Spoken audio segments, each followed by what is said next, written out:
നേരത്തെ പറഞ്ഞ പോലെ തന്നെ നമ്മുടെ ഈ ഒരു ടോപ്പിക് എനിക്ക് നമുക്ക് തന്നിരിക്കുന്ന ടോപ്പിക് എന്ന് പറഞ്ഞാൽ did Arabic Christians use the word Allah to refer to God before Islam. ഇസ്ലാമിന് മുമ്പ് അറബിക് ക്രിസ്ത്യൻസ് അള്ളാഹ് എന്നുള്ള വാക്ക് ഉപയോഗിച്ചിരുന്നോ എന്നുള്ള ഒരു വിഷയത്തെ കുറിച്ചാണ് നമ്മൾ ഡിബേറ്റ് ചെയ്യുന്നത്.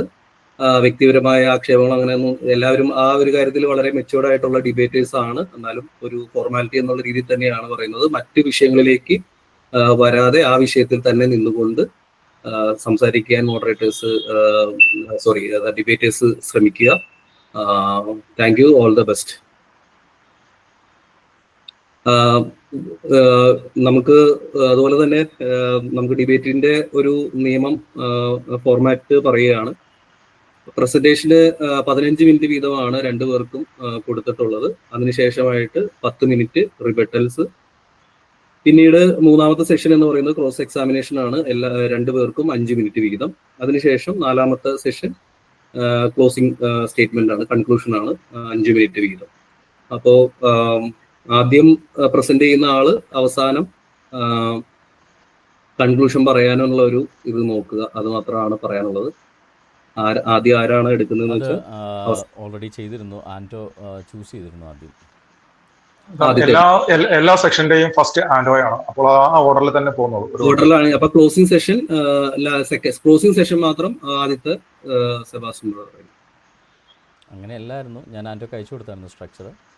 എല്ലാ സെഷനും ഞാൻ വേണം അല്ല, ഒരു സെഷൻ അത് രണ്ടുപേർക്ക് ആർക്ക് വേണമെങ്കിലും ഉപയോഗിക്കാം. അതായത് ആദ്യത്തെ സെഷൻ അത് അങ്ങനെയാണ് നമ്മൾ സാധാരണ നമ്മൾ കുറെ ഡിബേറ്റുകൾ നമ്മൾ നടത്തുമ്പോൾ. അല്ലല്ല, അതൊരിക്കലും കുറെ ഡിബേറ്റുകളല്ല. നമ്മൾ ഒരു ഡിബേറ്റിന് ഒരു ഇത് നിശ്ചയിക്കുമ്പോൾ ആ ഒരു ഇതിൽ തന്നെ പോകണം. ആൻഡോ അംഗീകരിച്ചിട്ടുള്ളതാണ്. എല്ലാത്തിന്റെയും ഫസ്റ്റ് ആൻഡോ ആണ്. ഞാനല്ല, ഇത് second Sebastian brother. Anto brother ആണ് സ്ട്രക്ചർ ചെയ്തത്.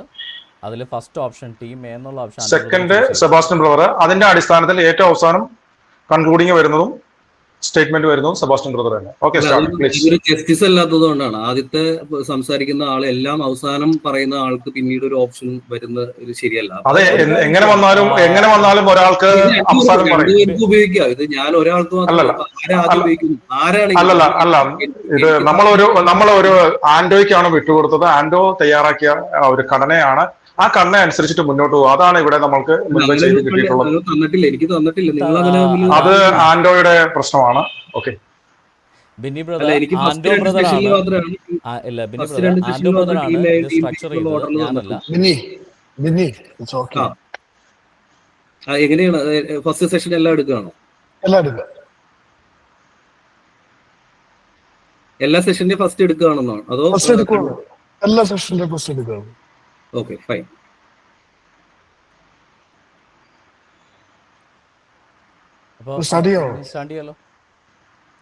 സുഭാഷ് ബ്രദറെ, ഞാനിവിടെ പ്ലേ സ്റ്റോറിലെ ഒരു ഡിജിറ്റൽ ഇത് സ്റ്റോപ്പ് വാച്ച് സെറ്റ് ചെയ്തിട്ടുണ്ട്. അപ്പൊ ടൈം എന്തെങ്കിലും പിന്നെ അവിടെ അതുകൂടെ ചെയ്തോളൂ. വേണമെന്നുണ്ടെങ്കിൽ നമുക്ക് ടൈം കറക്റ്റ് ചെയ്യാൻ സാധിക്കും, ടൈമർ ഇല്ലെങ്കിൽ. ഓക്കെ,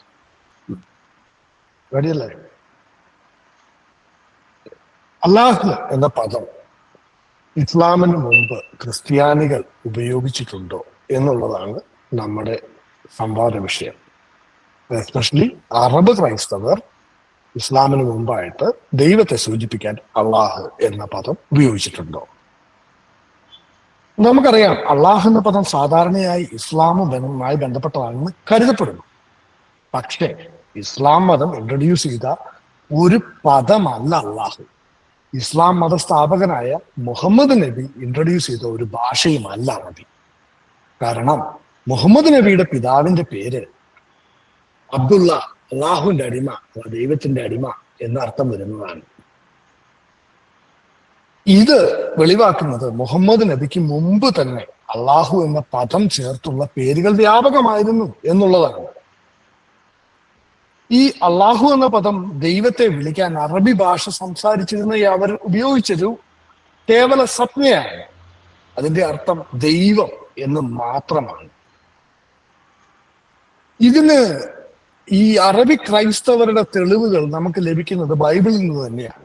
അപ്പസ്തോല പ്രവർത്തികൾ 2-ാം അധ്യായത്തിൽ അവിടെ കൂടിയിരിക്കുന്ന ആളുകളെ പറ്റി, പെന്തക്കോസ്ത് നാളിൽ അവിടെ കൂടിയിരിക്കുന്ന ആളുകളെ പറ്റി പറയുമ്പോൾ വളരെ വ്യക്തമായി ബൈബിൾ പറയുകയാണ്, അറേബ്യരുമായ നമ്മൾ നമ്മളുടെ ഭാഷയിൽ ഇത് ശ്രവിക്കുന്നല്ലോ. സോ അറേബ്യരുമായ നമ്മൾ എന്നവിടെ പറയുമ്പോൾ അവിടെ അറബികളുണ്ട്, അറബി ജൂതന്മാരുണ്ട്, അന്ന് പെന്തക്കോസ്ത് നാളിൽ വിശ്വാസം സ്വീകരിച്ചിരിക്കുന്ന ആളുകൾ ഇവിടെയുണ്ട്. അവരുടെ ദൈവത്തെ അല്ലെങ്കിൽ ദൈവം എന്ന് വിളിക്കാൻ ഈ അള്ളാഹ് എന്ന പദം തന്നെയാണ് അവിടെ ഉപയോഗിച്ചിരുന്നത്. ഇന്ന് നമ്മൾ ഹിസ്റ്റോറിക്കൽ എവിഡൻസ്, എപ്പിഗ്രാഫി, ക്രൈസ്തവ ആരാധനക്രമങ്ങൾ, പുരാതന കവിതകൾ എന്നിവ അടിസ്ഥാനമാക്കി അള്ളാഹ് എന്ന പദം ക്രൈസ്തവ ദൈവത്തെ സൂചിപ്പിക്കാൻ ഉപയോഗിച്ചിരിക്കുന്നു എന്ന് നോക്കാം. പലപ്പോഴും ഇസ്ലാം ഒരു മൗലിക മതമല്ല എന്ന കാര്യം പലരും വിസ്മരിച്ചു പോവുകയാണ്. യഹൂദ മതത്തിൽ നിന്നും ക്രൈസ്തവ മതത്തിൽ നിന്നും ഉപദേശവും ദൈവശാസ്ത്രവും ചരിത്രവും ആചാരങ്ങളും അനുഷ്ഠാനങ്ങളും കടം കൊണ്ട് രൂപപ്പെട്ട ഒരു മതമാണ് ഇസ്ലാം. അള്ളാഹു എന്ന പദം മുതൽ ആമേൻ എന്ന പദം വരെ ക്രിസ്ത്യാനിയിൽ നിന്ന് കടം കൊണ്ടിട്ടുള്ളതാണ്. അതുപോലെ തന്നെയാണ് അവരുടെ ആചാരങ്ങൾ. നോമ്പ് മുതൽ സക്കാത്ത് വരെ, മിനാരങ്ങൾ മുതൽ മകുടങ്ങൾ വരെ സുറിയാനി ക്രിസ്ത്യാനിയുടെ കടം കൊണ്ട് നേടിയെടുത്ത അല്ലെങ്കിൽ രൂപം കൊണ്ട ഒരു മതമാണ് ഇസ്ലാം. അള്ളാഹ് എന്ന പദത്തിന്റെ ഭാഷാ മൂലങ്ങളിലേക്ക് പോകുമ്പോൾ അള്ളാഹ് എന്ന അറബിയില് അൽ ഇലാഹ് എന്ന പദത്തിൽ നിന്നാണ് ഉണ്ടായത്. അർത്ഥം ദൈവം എന്നാണ്. ഇതിന് മറ്റ് സെമറ്റിക് ഭാഷകളുമായിട്ട് ബന്ധമുണ്ട്. സെമറ്റിക് ഭാഷകൾ എന്ന് പറയുന്നത് ഹീബ്രു, അറാമിക്, സിറിയക്, അറബിക്, ഇതെല്ലാം സഹോദരി ഭാഷകൾ തന്നെയാണ്. ആ കാലഘട്ടത്തിൽ ആ പെനിസുലയിൽ രൂപം കൊണ്ട ഭാഷകളാണ്. ഹീബ്രുവിലെ ലോഹീം എന്നും അറമിക്കിൽ അല്ലെങ്കിൽ സിറിയക്കിൽ അലാഹ, അലാഹോ എന്നും നമ്മൾ ദൈവത്തെ വിളിക്കുന്നു. ഇതിന്റെ ഒരു വകഭേദം, അതിന്റെ ഒരു പരിഷ്കരിച്ച രൂപം അറബി ക്രൈസ്തവർ അല്ലാഹ് എന്ന വാക്ക് എടുത്തു. അറബി സംസാരത്തിൽ ക്രൈസ്തവർ അള്ളാഹ് എന്ന വാക്ക് ബൈബിളിലെ ദൈവത്തെ സൂചിപ്പിക്കാൻ സ്വാഭാവികമായിട്ട് അവർ സ്വീകരിക്കുകയാണ് ചെയ്തത്. ഈ അറേബ്യയിൽ ഉണ്ടായിരുന്ന ക്രിസ്ത്യാനികൾ ഇസ്ലാമിന്റെ ആവിർഭാവത്തോടെ ഒരു പരിധി വരെ തുടച്ചു നീക്കപ്പെടുകയും കൊല്ലപ്പെടുകയും ചെയ്തതാണ്. അവിടെ ഒരു ക്രൈസ്തവ സമൂഹം ഉണ്ടായിരുന്നു. അവരുടെ ശവക്കല്ലറയാക്കി അറേബ്യ മാറ്റപ്പെടുകയാണ് ഇസ്ലാമിന്റെ ആവിർഭാവത്തിന് ശേഷം വന്നത്. ഇന്ന് അറേബ്യയിൽ അമ്പരചുംബികളായി നിൽക്കുന്ന പല കെട്ടിടങ്ങളുടെയും അടിയിൽ അന്ന് അവിടെ ഉണ്ടായിരുന്ന സഭയുടെ അവശിഷ്ടങ്ങൾ കാണാം. അന്ന് അവിടെ ഉണ്ടായിരുന്ന വിശ്വാസികളുടെ ശവകുടീരങ്ങൾ കാണാം. അവരുടെ കരച്ചിൽ കേൾക്കാം. അവർ വിളിച്ച അള്ളാഹ് എന്ന നാമം നമുക്ക് കേൾക്കാം. അവരുടെ ദൈവത്തെ വിളിച്ചത് അള്ളാഹ് എന്ന് തന്നെയാണ്. അവിടെ ധീരമായ ആ വിശ്വാസത്തിന് വേണ്ടി മരിച്ചു വീണ അനേകം സഹദേന്മാരുടെ നിലവിളികൾ ഇന്നും അവിടുന്ന് ഉയരുന്നുണ്ട്. അത് ഇന്നും അള്ളാഹ് എന്ന് തന്നെയാണ്. ഇസ്ലാം ഒരു മൗലിക മതമാണ് എന്ന് സ്ഥാപിക്കുക തീവ്ര ഇസ്ലാമിസ്റ്റുകളുടെ ആവശ്യമാണ്. ഇതിന് ഉദാഹരണമാണ് 2010 മലേഷ്യയിൽ നടന്ന കേസ്. അള്ളാഹ് എന്ന പദം മറ്റ് മതവിഭാഗങ്ങളോ എസ്പെഷ്യലി ക്രിസ്ത്യാനിയോ അവന്റെ ബൈബിളിലോ പ്രാർത്ഥനകളിലോ ഉപയോഗിക്കരുത് എന്ന് പറഞ്ഞുകൊണ്ട് മലേഷ്യയിൽ കേസ് കൊടുത്തു. ഇത് തീവ്ര ഇസ്ലാമിക് നിലപാടാണ്. ഇസ്ലാമിന് ഒരു ദൈവമുണ്ടെന്നും അവരൊരു മൗലിക മതമാണെന്നും ഇസ്ലാമിന് സ്വന്തമായി മുഹമ്മദിന് വെളിപ്പെട്ട ഒരു ദൈവം സത്യദൈവമാണെന്ന് സ്ഥാപിക്കുകയാണ് ഇസ്ലാമിന്റെ ആവശ്യം. ഇതിന് കൂടെ പിടിക്കാൻ വേണ്ടി ചിലർ ഇവിടെ അള്ളാഹ് എന്ന പദം അവരുടേതാണെന്നും ഈ അറബി ഭാഷ അവർക്ക് സ്വന്തമായി കിട്ടിയതാണെന്നും പറഞ്ഞുകൊണ്ട് നടക്കുമ്പോൾ അത് തികച്ചും ലജ്ജാവഹമാണ്. അവർക്ക് വഖഫ് ചെയ്തു കൊടുക്കാൻ, ഈ ഭാഷ അവർക്ക് തീരെഴുതി കൊടുക്കാനും വഖഫ് ചെയ്തു കൊടുക്കാനും ശ്രമിക്കുന്നത് പരിതാപകരമാണ്. ഇങ്ങനെ മറ്റാളുകൾ ശ്രമിക്കുമ്പോൾ അള്ളാഹു എന്ന പദം ദൈവത്തെ സൂചിപ്പിക്കാനുള്ള ഒരു കേവലം പദം മാത്രമാണെന്നും ഈ ഭാഷ എന്ന് പറയുന്നത് അല്ലെങ്കിൽ ഇതിലെ ലെറ്ററുകൾ, ഇതിലെ കാര്യങ്ങൾ, ഇതിലുള്ള ഓരോ വാക്കും അല്ലെങ്കിൽ ഓരോ പദങ്ങളും ഓരോ ആചാരങ്ങളും ഇതെല്ലാം ക്രിസ്ത്യാനിയിൽ നിന്ന് കടം കൊണ്ടതാണെന്ന് പറയാനായിട്ടാണ് ഞാൻ ഈ സംഭവത്തിലേക്ക് വന്നിരിക്കുന്നത്. കാരണം ഞാനൊരു സുറിയാനി ക്രിസ്ത്യാനിയാണ്. എന്റെ പാരമ്പര്യം പേറുന്നതാണത്. ഈ പാരമ്പര്യത്തിൽ നിന്നുകൊണ്ട് എനിക്കിത് പറയാൻ കഴിയത്തുള്ളൂ. ഇതെന്റെ ഭാഷയാണ്. എന്റെ പൂർവികന്മാർ, എന്റെ പിതാമഹന്മാർ ഈ വിശ്വാസത്തിന് വേണ്ടി, ഈ ക്രൈസ്തവ വിശ്വാസത്തിന് വേണ്ടി അറേബ്യയിൽ പൊലിഞ്ഞു പോയവരാണ്. ഇനി നമുക്ക് പുരാവസ്തു ശിലാലിഖിതങ്ങളിലേക്ക് കിടക്കാം. സബാദ് ശിലാലിഖിതം 512 512 CE ഡേറ്റ് ചെയ്യപ്പെട്ടിരിക്കുന്ന സബാദ് ശിലാലിഖിതം സിറിയയിൽ കണ്ടെത്തിയതാണ്. ഈ ക്രൈസ്തവ ശിലാലിഖിതത്തിന് ഒരു പ്രത്യേകതയുണ്ട്. ഇത് 3 ഭാഷകളിലാണ് എഴുതപ്പെട്ടിരിക്കുന്നത്. സിറിയക്ക്, അറബി, ഗ്രീക്ക്. ഈ അറബി ലിഖിതത്തിൽ അല്ലാഹ് എന്ന പദം ക്രൈസ്തവ ദൈവത്തെ സൂചിപ്പിക്കാനായിട്ട് ഉപയോഗിച്ചിട്ടുണ്ട്. ഇനി അടുത്തത് റാക്കുഷ് ശിലാലിഖിതം. നജ്റാൻ കണ്ടെടുത്ത റാക്കുഷ് ശിലാലിഖിതം ക്രൈസ്തവരുടെ ദൈവത്തെയാണ് അവിടെ സൂചിപ്പിക്കുന്നത്. അവിടെ അല്ലാഹ് എന്ന പദമാണ്, ഏകദൈവവാദമാണ് അവിടെ സൂചിപ്പിക്കുന്നത്. ഇനി നജ്റാൻ മാർത്തിയസ്. ഇത് നജ്റാൻ മാർത്തിയസ് എന്ന് പറയുന്നത് നമുക്ക് തള്ളിക്കളയാൻ പറ്റുന്ന ഒരു മാർത്തിയസ് അല്ല. അതായത് നജ്റാനിലെ ക്രൈസ്തവർ ബിനവാസ് എന്ന് പറയുന്ന യഹൂദ രാജാവിന്റെ കാലത്ത് മതപീഡനത്തിനിരയായി കൊല്ലപ്പെട്ട സഹദേവന്മാരാണത്. അവിടെ എസ്പെഷ്യലി എടുത്തു പറയേണ്ടത് അവരുടെ നേതാവാണ്. അവരുടെ നേതാവിന്റെ പേര് അബ്ദുള്ള ഓഫ് ആർപേസ്. ഇത് നമുക്ക് വെളിവാക്കി തരുന്നത് ഇതിനു മുമ്പും ഇസ്ലാമിന്റെ ആവിർഭാവത്തിന് മുമ്പും അവിടെ അബ്ദുള്ള എന്ന പേരിൽ ആളുകൾ ഉണ്ടായിരുന്നു. ഈ അബ്ദുള്ള ഓഫ് ആർപേസ് സെയിന്റ് ആണ്. കോപ്റ്റിക് സഭയും കാത്തലിക് സഭയും ഒരുപോലെ വെനറേറ്റ് ചെയ്യുന്ന ഒരു സെയിന്റ് ആണ്. അപ്പം അവരന്ന് വിളിച്ചത് അള്ളാഹ് എന്ന് തന്നെയാണെന്ന് അദ്ദേഹത്തിന്റെ പേരിലൂടെ വെളിപ്പെടുകയാണ്. ക്രൂരമായ മതപീഡനത്തിന് വിധേയമായി കൊല്ലപ്പെട്ട ഈ ജൂതനാൽ കത്തിക്കപ്പെട്ട, ജൂതനാൽ പിച്ചു ചിന്തപ്പെട്ട, കൊല്ലപ്പെട്ട ഈ സഹോദരന്മാരുടെ പിൻഗാമികളായി വന്നിരിക്കുന്ന ഇന്നത്തെ മതവിഭാഗം ഒരു പ്രത്യേക മതം പിന്നീട് വന്ന് പറഞ്ഞു അള്ളാഹ് എന്ന് വിളിക്കണമെന്ന് പറഞ്ഞു. അതുകൊണ്ട് അവർ അള്ളാഹ് എന്ന് വിളിക്കുന്നു എന്ന് പറഞ്ഞു കഴിഞ്ഞാൽ അത് തികച്ചും തെറ്റാണ്. അവരുടെ രക്തസാക്ഷിത്വത്തെ വില കുറച്ച് കാണുകയാണ്. എനിക്കത് അങ്ങനെ കാണാൻ കഴിയില്ല. കാരണം ഞാൻ ഈ പറയുന്ന സുറിയാനി സഭയിലെ ഒരംഗമാണ്. അതുകൊണ്ട് തന്നെ അവരുടെ രക്തസാക്ഷിത്വം ഞാൻ ഉയർത്തിപ്പിടിക്കുകയാണ്. അവര് മരിച്ചു വീണ ആ വിശ്വാസത്തിന് വേണ്ടിയാണ് ഞാൻ ഇവിടെ വന്നിരിക്കുന്നത്. ഇനി പുരാതന ക്രൈസ്തവ കവിതകൾ. നമുക്ക് കവിതകളില് അബി ഇൻസൈഡ് 6-ാം നൂറ്റാണ്ടിലുള്ള കവിത. അദ്ദേഹത്തിന്റെ കവിതയിൽ കൃത്യമായിട്ട് അദ്ദേഹം പറയുകയാണ് അള്ളാഹ് സൃഷ്ടാവും പരിപാലകനും.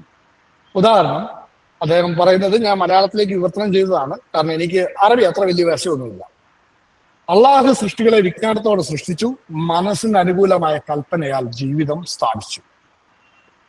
ഉമയ്യ ഇബൻ അബി അൽ സാലത്ത് അദ്ദേഹത്തിന്റെ കവിതയിൽ അള്ളാഹു ദയുള്ള രാജാവായിട്ട് പ്രശംസിക്കപ്പെടുകയാണ്. കാരണം ദയുള്ള രാജാവായ അള്ളാഹുവിന് പ്രശംസകൾ, ഭൂമിയുടെയും ഉയർന്ന ആകാശത്തിന്റെയും സൃഷ്ടാവായ ദൈവം എന്നാണ് അദ്ദേഹം അവിടെ പറയുന്നത്. ഒരു ക്രൈസ്തവ കവിതയിൽ അള്ളാഹുവിന്റെ പദം ഉപയോഗിക്കുന്നത് ഏക ദൈവത്തെ സൂചിപ്പിക്കാൻ വേണ്ടിയാണ്. ഇത് വളരെ കൃത്യമായി ഈ കവിതകൾ സൂചിപ്പിച്ചിട്ടുണ്ട്. ഈ കവികളെല്ലാം ഇസ്ലാമിന് മുമ്പ് അല്ലെങ്കിൽ മുഹമ്മദിന് മുമ്പ്, മുഹമ്മദിനെ പറ്റി മുഹമ്മദിന്റെ അപ്പം ചിന്തിക്കുന്നതിന് മുമ്പ് ഉണ്ടായിരുന്നതാണ്. ഇനി ക്രൈസ്തവ ആരാധന പ്രമാണങ്ങൾ അല്ലെങ്കിൽ ക്രൈസ്തവ കമ്മ്യൂണിറ്റികൾ, പ്രധാനമായിട്ടും ഗസനിഡ്, ലാക്മിഡ് ക്രൈസ്തവ ഗോത്രങ്ങൾ, ഇത് അവിടെ ഉണ്ടായിരുന്ന രാജാക്കന്മാരും ഗോത്രങ്ങളുമാണ്. കാരണം മുമ്പ് ഞാൻ പറഞ്ഞ നജ്റാൻ മാത്തിയസിന്റെ കാലത്ത് ഈ പറയുന്ന നജ്റാനിലെ ആളുകൾ കൊല്ലപ്പെട്ടപ്പോൾ ജസ്റ്റീനിയൻ ചക്രവർത്തി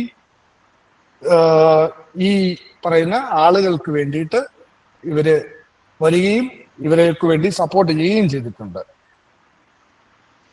സമയമായെന്നാണ്, 5 മിനിറ്റ് ഉണ്ടെന്നാണ്. അല്ലല്ല, 5 മിനിറ്റ് ഉണ്ട്, ഞാൻ കൗണ്ട് ചെയ്തോളാം. ഓക്കെ.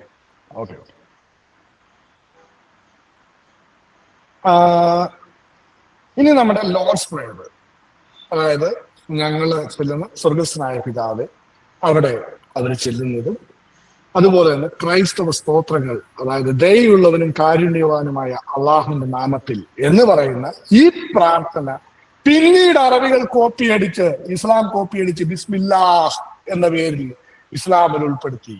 ഇതും സുറിയാനി ക്രിസ്ത്യാനിയുടെ പ്രാർത്ഥനയാണ്. ഇനി പ്രീ ഇസ്ലാമിക് ബൈബിൾ വിവർത്തനങ്ങൾ, അതിന് ശക്തമായ തെളിവുകളൊന്നുമില്ല എന്ന് എനിക്കും അറിയാം, എല്ലാവർക്കും അറിയാം. അതുകൊണ്ട് ഞാൻ അതിനെ വളരെ കാര്യമായിട്ടൊന്നും എടുക്കുന്നില്ല. കാരണം ഉണ്ടായിരുന്നു, പക്ഷെ അതിന് നമുക്ക് തെളിവുകൾ നമ്മുടെ കയ്യിലില്ല. പക്ഷെ ഇന്നും ഉപയോഗിക്കുന്ന അറബി ബൈബിളിൽ ഈ പറയുന്ന അള്ളാഹ് എന്ന നാമം തന്നെയാണ് ഉപയോഗിക്കുന്നത്. ഇനി അള്ളാഹുവിന്റെ നാമം ഒരു പേഗനാണ് എന്ന് പറയുന്നുണ്ട്. യെസ്, ഒരു പേഗൻ നാമമാണ്. പേഗൻ ആരാധനകളിൽ അള്ളാഹ് പല ദേവതകളുടെ മേധാവിയായിട്ടാണ് പരാമർശിക്കപ്പെടുന്നത്. പക്ഷെ ക്രൈസ്തവരുടെ ആരാധനയിൽ അള്ളാഹു ഏക ദൈവത്തിലേക്ക് മാത്രമാണ് തിരിക്കുക. ക്രൈസ്തവ സംസ്കാരത്തിൽ അള്ളാഹു വ്യത്യസ്തമായ ഏകദൈവ വിശ്വാസത്തിന്റെ ഭാഗമാണ്. ഇനി ഇസ്ലാമിൽ ക്രൈസ്തവ ദൈവശാസ്ത്രത്തിന് സ്വാധീനമുണ്ടോ? ഉണ്ട്. അതിന് ഉദാഹരണം തന്നെയാണ് മുഹമ്മദിന് വഹി കിട്ടുന്ന സമയത്ത് ഇത് അള്ളാഹു പറഞ്ഞു കൊടുത്താണെന്ന് പറയുന്ന ആള് ഒരു ക്രിസ്ത്യൻ പുരോഹിതനാണെന്ന് ഖുർആൻ സാക്ഷ്യപ്പെടുത്തുന്നു. ഈ ഖുറാനിൽ പലയിടത്തും പറയുന്നുണ്ട് ക്രൈസ്തവര് ഈ അള്ളാഹിനെ തന്നെയാ വിളിക്കുന്നതെന്ന്, അല്ലെങ്കിൽ ജൂതർ ഇത് തന്നെയാ വിളിക്കുന്നതെന്ന്. അപ്പം ഖുറാനിൽ ഈ അള്ളാഹ് എന്ന ഉപയോഗം വരുന്നത് ക്രൈസ്തവ ദൈവ ശാസ്ത്രത്തിന്റെ സ്വാധീനത്തിലൂടെ തന്നെയാണ്. കാരണം ഞാൻ ആദ്യം മുതലേ പറഞ്ഞു, ആമേൻ മുതൽ അള്ളാഹു വരെയും, മിനാരം മുതൽ മകുടം വരെയും, നോമ്പ് മുതൽ, അല്ലെങ്കിൽ അവരുടെ നിസ്കാരങ്ങൾ, 7 നേരത്തെ നിസ്കാരങ്ങൾ, ഇത് ക്രൈസ്തവന്റെ 7 നേരത്തെ നമസ്കാരങ്ങളാണ്. സുറിയാനി ക്രിസ്ത്യാനി 7 നേരം പ്രാർത്ഥിച്ചിരുന്നു. ആ പ്രാർത്ഥന കടമെടുത്തു കൊണ്ടുപോയി അടിച്ചു മാറ്റി ഉണ്ടാക്കപ്പെട്ടതാണിത്. ഈ അടിച്ചു മാറ്റപ്പെട്ടവരുടെ, അല്ലെങ്കിൽ ഈ അടിച്ചു മാറ്റിയവരുടെ കൂട്ടത്തിൽ കൂടി ഇതെല്ലാം അവർക്ക് തീരെഴുതി കൊടുക്കാൻ നിൽക്കുന്ന ഈ പൊതുപോലെയുള്ള വാദങ്ങൾ പറയുന്നത് വളരെ തെറ്റാണ്. ഇത് ഒരു സുറിയാനി ക്രിസ്ത്യാനി ഞാൻ ഇവിടെ വെക്കുന്നത് എന്റെ പറമ്പിൽ കയറി എനിക്ക് ഇഞ്ചക്ഷൻ ഓർഡർ തരുന്ന ഒരു സമൂഹത്തോട് ഞാൻ പറയുകയാണ്, ഇതെന്റെ തന്നെയാണ്, ഇതെന്റെ പാരമ്പര്യമാണ്, ഇതെന്റെ പൈതൃകത്തിന്റെ ഭാഗമാണ്. ഈ പറയുന്ന അള്ളാഹെന്നോ അറബിയോ ഇതെല്ലാം ഇതുണ്ടാക്കാൻ ഈ ഭാഷയ്ക്ക് ലിപി കൊടുത്തത് വരെ സുറിയാനി ക്രിസ്ത്യാനിയാണ്. ഇതിനും തെളിവുകൾ പിന്നീട് ചോദിച്ചാൽ ക്രോസ് റെഫറൻസ് സെക്ഷനിൽ തരാം. ഇവിടെ നമ്മൾ കാണുന്നത് ഇത്രയും ഇതിലൂടെ നമ്മൾ കാണുന്നത് അള്ളാഹ് എന്ന പദം ദൈവത്തെ വിളിക്കാൻ ക്രൈസ്തവർ ഇതിന് മുമ്പും ഉപയോഗിച്ചിട്ടുണ്ട്. അവരുപയോഗിച്ചതിന് ചരിത്രപരമായ തെളിവുകളുണ്ട്. ഈ തെളിവുകൾക്ക് റെഫറൻസുകളുണ്ട്. എല്ലാ കാര്യങ്ങളും നമുക്ക് അടുത്ത് വരുന്ന സെക്ഷനിൽ കാണാം. Thank you. ഞാനിവിടെ നിർത്തുന്നു. Thank you. 2 മിനിറ്റ് ഉണ്ടായിരുന്നു. Okay, thank U. അടുത്ത് സെബാസ്റ്റ്യൻ ബ്രദറിന് പ്രസന്റേഷൻ ആരംഭിക്കാം.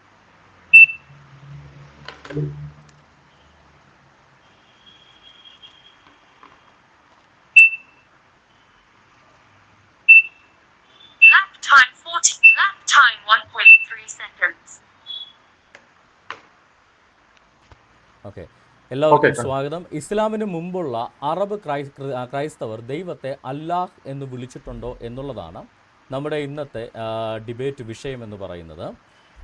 ബഹുമാനപ്പെട്ട ബ്രദർ ആൻഡോ പറഞ്ഞ കാര്യങ്ങൾ, അതിനുള്ള മറുപടി ഇപ്പോഴല്ല, അതിൻ്റെ റിഫ്യൂട്ടൽ വരുന്നതേ ഉള്ളൂ. പക്ഷേ അദ്ദേഹം പറഞ്ഞ ഒരു വ്യാജം എൻ്റെ പ്രസൻറ്റേഷനകത്ത് കൃത്യമായി വന്നിട്ടുള്ളതുകൊണ്ട് അത് ഒന്ന് ചൂണ്ടിക്കാണിക്കേണ്ടി വരും. ബാക്കിയുള്ള കാര്യങ്ങളുടെ റിഫ്യൂട്ടൽ റിബട്ടൽ പീരീഡിൽ നമുക്ക് ചെയ്യാവുന്നതാണ്. സബാദ് ഇൻസ്ക്രിപ്ഷനകത്ത് അള്ളാഹ് എന്നാണ് പറഞ്ഞിരിക്കുന്നതെന്ന് പറയുന്നത് പച്ചക്കള്ളാണ്. അതിൻ്റെ തെളിവ് സഹിതം ഞാനിപ്പോൾ നിങ്ങളെ എടുത്ത് കാണിക്കുന്നതാണ്. എന്തായാലും നമ്മുടെ പ്രസൻറ്റേഷനിലേക്ക് കിടക്കാം. ഇസ്ലാമിന് മുമ്പുള്ള അള്ളാഹ് ആരാണ് എന്ന് ചോദിച്ചാൽ അത് പല രീതിയിലാണ് നമുക്ക് മനസ്സിലാക്കാൻ സാധിക്കുന്നത്. ഒന്ന്, അതിൻ്റെ ഒരു സോഴ്സ് എന്ന് പറയുന്നത് ഇസ്ലാമിക ചരിത്രത്തിൽ ഇസ്ലാമിന് മുമ്പുള്ള അള്ളാഹുവിനെ കുറിച്ച് പറയുന്നത് നമുക്ക് ഒന്നെടുത്ത് പഠിക്കേണ്ടി വരും. ഇസ്ലാമിന് മുമ്പുള്ള ഇസ്ലാമിക ചരിത്രത്തിലെ അള്ളാഹു എന്ന് പറയുന്നത് ഇസ്ലാമിന് മുമ്പും ഇസ്ലാമിനും പിമ്പുമുള്ള അള്ളാഹുവിനെ ഇസ്ലാമിക ചരിത്രത്തിൽ നമുക്ക് കാണാം. ഒരു സെക്കൻഡ്, ഞാൻ നമ്മുടെ ഡിബേറ്റേഴ്സിനെ ഇവിടെ ഒന്ന് കൊണ്ടുവന്നോട്ടെ. അപ്പോൾ ഇസ്ലാമിന് മുമ്പുള്ള അള്ളാഹുവിനെ ഇസ്ലാമിക ചരിത്രത്തിൽ വ്യക്തമായിട്ട് നമുക്ക് കാണാൻ സാധിക്കും. അത് മനസ്സിലാക്കണമെങ്കിൽ ഇസ്ലാമിന് മുമ്പുള്ള അള്ളാഹ് ആരാണെന്ന് ഖുർആനിലെ 37-ാമത്തെ സൂറ 158-ാമത്തെ ആയത്തിൽ സൂറ സഫാത്തിൽ കൃത്യമായിട്ട് പറയുന്നുണ്ട്. അള്ളാഹുവിനും ജിന്നുകൾക്കും ഇടയിൽ അവർ കുടുംബ ബന്ധം സ്ഥാപിക്കുകയും ചെയ്തിരിക്കുന്നു. അതായത് അതിൻ്റെ തഫ്സീർ ഇബ്നു കസീറിൽ വളരെ കൃത്യമായിട്ടാണ് പറയുന്നത്. ഇസ്ലാമിന് മുമ്പുള്ള അന്നത്തെ ഖുറൈശികൾ, മുഹമ്മദിൻ്റെ വാപ്പ അബ്ദുള്ള അടക്കമുള്ള ആ ആളുകൾ വിശ്വസിച്ചിരുന്ന, അദ്ദേഹത്തിൻ്റെ മുത്തശ്ശൻ അബ്ദുൽ മുത്തലിബ് അടക്കമുള്ള ആളുകൾ വിശ്വസിച്ചിരുന്ന ഖുറൈശി പേഗൻ, അറബ് പേഗൻ മതങ്ങളിൽ അല്ലാഹ് എന്ന് പറയുന്നത് ഒരു പേഗൻ ദേവനായിരുന്നു. ആ അല്ലാഹ് എന്നുള്ളത് ഒരു ജിന്ന് ദേവനായിരുന്നു. അദ്ദേഹം വിവാഹം കഴിച്ചിരിക്കുന്ന ജിന്നിനെയാണ് അദ്ദേഹത്തിൻ്റെ മകൻ. അതായത് ഭൂതങ്ങളിൽപ്പെട്ട ഒരു ദേവനായിരുന്നു ഇസ്ലാമിന് മുമ്പുള്ള അള്ളാഹു അറേബ്യയിൽ. അത് ക്രൈസ്തവ ദേവനായിട്ട് അദ്ദേഹത്തെ അംഗീകരിക്കുന്നതിന് എനിക്ക് ഇച്ചിരി ബുദ്ധിമുട്ടുണ്ട്. അപ്പോൾ ഇസ്ലാമിന് മുമ്പുള്ള അള്ളാഹു ആരാണെന്ന് ചോദിച്ചാൽ ഇസ്ലാമിക പ്രമാണങ്ങൾ പ്രകാരം അന്നത്തെ പേഗൻ മതങ്ങളിലെ ഒരു ജിന്ന് ദേവനായിരുന്നു അള്ളാഹു എന്ന് ഖുറാനിലും അതിൻ്റെ തഫ്സീറിൽ നിന്ന് നമുക്ക് മനസ്സിലാക്കാൻ സാധിക്കും. മുന്നോട്ട് പോയി കഴിഞ്ഞാൽ ഖുറൈശി പേഗൻ മതത്തിൽ അള്ളാഹു കേവലം ഒരു ജിന്ന് മാത്രമല്ല, ഇസ്ലാമിക വിശ്വാസപ്രകാരം സാത്താൻ, ഇബിലീസ് അടക്കം ഒരു ജിന്നാണ്.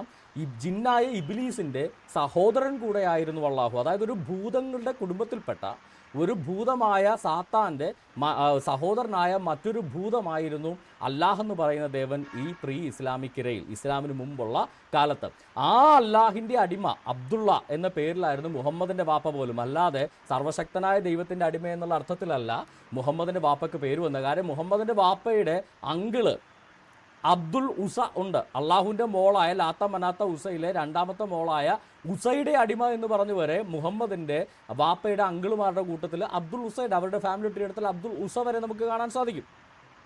അപ്പോൾ ഈ അബ്ദുള്ളയും അബ്ദുൽ ഉസയുമൊക്കെ ഈ ജിന്ന് ദേവന്മാരിൽപ്പെട്ട അറബ് ഗോത്ര മതങ്ങളിലെ ജിന്ന് ദേവന്മാരിൽപ്പെട്ട ദേവനാണ് നമുക്ക് മനസ്സിലാക്കാൻ സൂറത്ത് അൽ-അൻആം 6-ാമത്തെ സൂറ 100-ാമത്തെ ആയത്തിൽ നമുക്ക് കാണാൻ സാധിക്കും. അവർ അല്ലാഹുവിനെ, ജിന്നുകളെ അല്ലാഹുവിന് പങ്കാളികളാക്കിയിരിക്കുന്നു എന്നുള്ള ആയത്ത്. അതിൻ്റെ ഇബ്നു അബ്ബാസിൻ്റെ തഫ്സീറിനകത്ത് കൃത്യമായിട്ട് കാണാം ഇബ്ലീസ് അള്ളാഹുവിൻ്റെ സഹോദരനായിട്ടായിരുന്നു പ്രീ ഇസ്ലാമിക് ഇരയിലെ മതങ്ങൾ, അറേബ്യയിലെ മതങ്ങൾ വിശ്വസിച്ചിരുന്നത്. അപ്പോൾ പ്രീ ഇസ്ലാമിക് ഇരയിലെ അറേബ്യ നാടുകളിലെ മനുഷ്യർ, അന്നത്തെ പേഗൻ മതക്കാരെല്ലാം വിശ്വസിച്ചിരുന്ന അല്ലാഹ് എന്ന് പറയുന്നത് സൃഷ്ടാവായ സത്യദൈവമായ യാഹ്വേ എന്ന ഏകസത്യദൈവമല്ല, മറിച്ച് ഒരു ജിന്ന് ദേവന്മാരിൽപ്പെട്ട, ഭൂതങ്ങളിൽപ്പെട്ട ഇബ്ലീസിൻ്റെ സാത്താൻ്റെ സഹോദരനായ മറ്റൊരു ജിന്ന്, സൃഷ്ടാക്കളിലൊരുവനായ ഒരു ജിന്നായിട്ടായിരുന്നു അവർ കണ്ടിരുന്നത്. എന്നാൽ ഇത് ഇസ്ലാമിക ചരിത്രം. ഇനി നമ്മുടെ സെക്യുലർ ഹിസ്റ്ററിയിൽ എങ്ങനെയാണ് ഇസ്ലാമിന് മുമ്പുള്ള അള്ളാഹു വന്നിരിക്കുന്നത് നമുക്ക് നോക്കാം.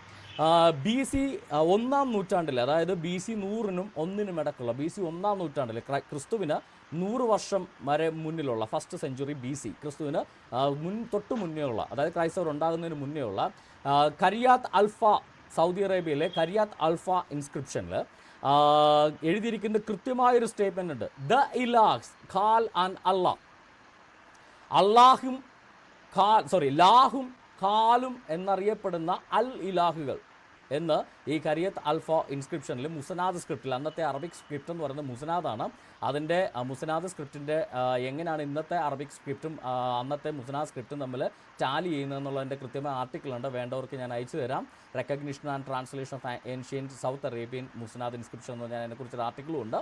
അപ്പോൾ ഈ കരിയത്ത് അൽഫ ഇൻസ്ക്രിപ്ഷനകത്ത് കൃത്യമായിട്ട് അവർ പറയുന്നത് ദ ഇലാഹ്, അൽ ഇലാഹുകളായ കാലും ലാഹും, അൽ ഇലാഹുകളിൽപ്പെട്ട, ദ ഗോഡ്സിൽപ്പെട്ട 2 ദൈവങ്ങളാണ് കാലും ലാഹും എന്ന് പറയുന്നത്. അപ്പോൾ ആ ലാഹിനെയാണ് ഇവർ അല്ലാഹ് എന്ന് വിളിച്ചിരുന്നത്. ആ ലാഹ് എന്ന് പറയുന്ന ഇബ്ലീസിൻ്റെ സഹോദരനായ ജിന്നാണ് അറബി മതത്തിലെ ഈ അല്ലാഹ് എന്ന് പറയുന്നത്. അല്ലാതെ അദ്ദേഹം ഒരു അല്ലിലാഹായിരുന്നു. അതായത് എല്ലാ മതങ്ങളിലും ദൈവം എന്ന പദത്തിന് തത്തുല്യമായിട്ട് ഉപയോഗിക്കുന്ന ഒരു പദമാണ് ഇലാഹ്. അൽ ഇലാഹ് എന്ന് വെച്ചാൽ ദ ഗോഡ്.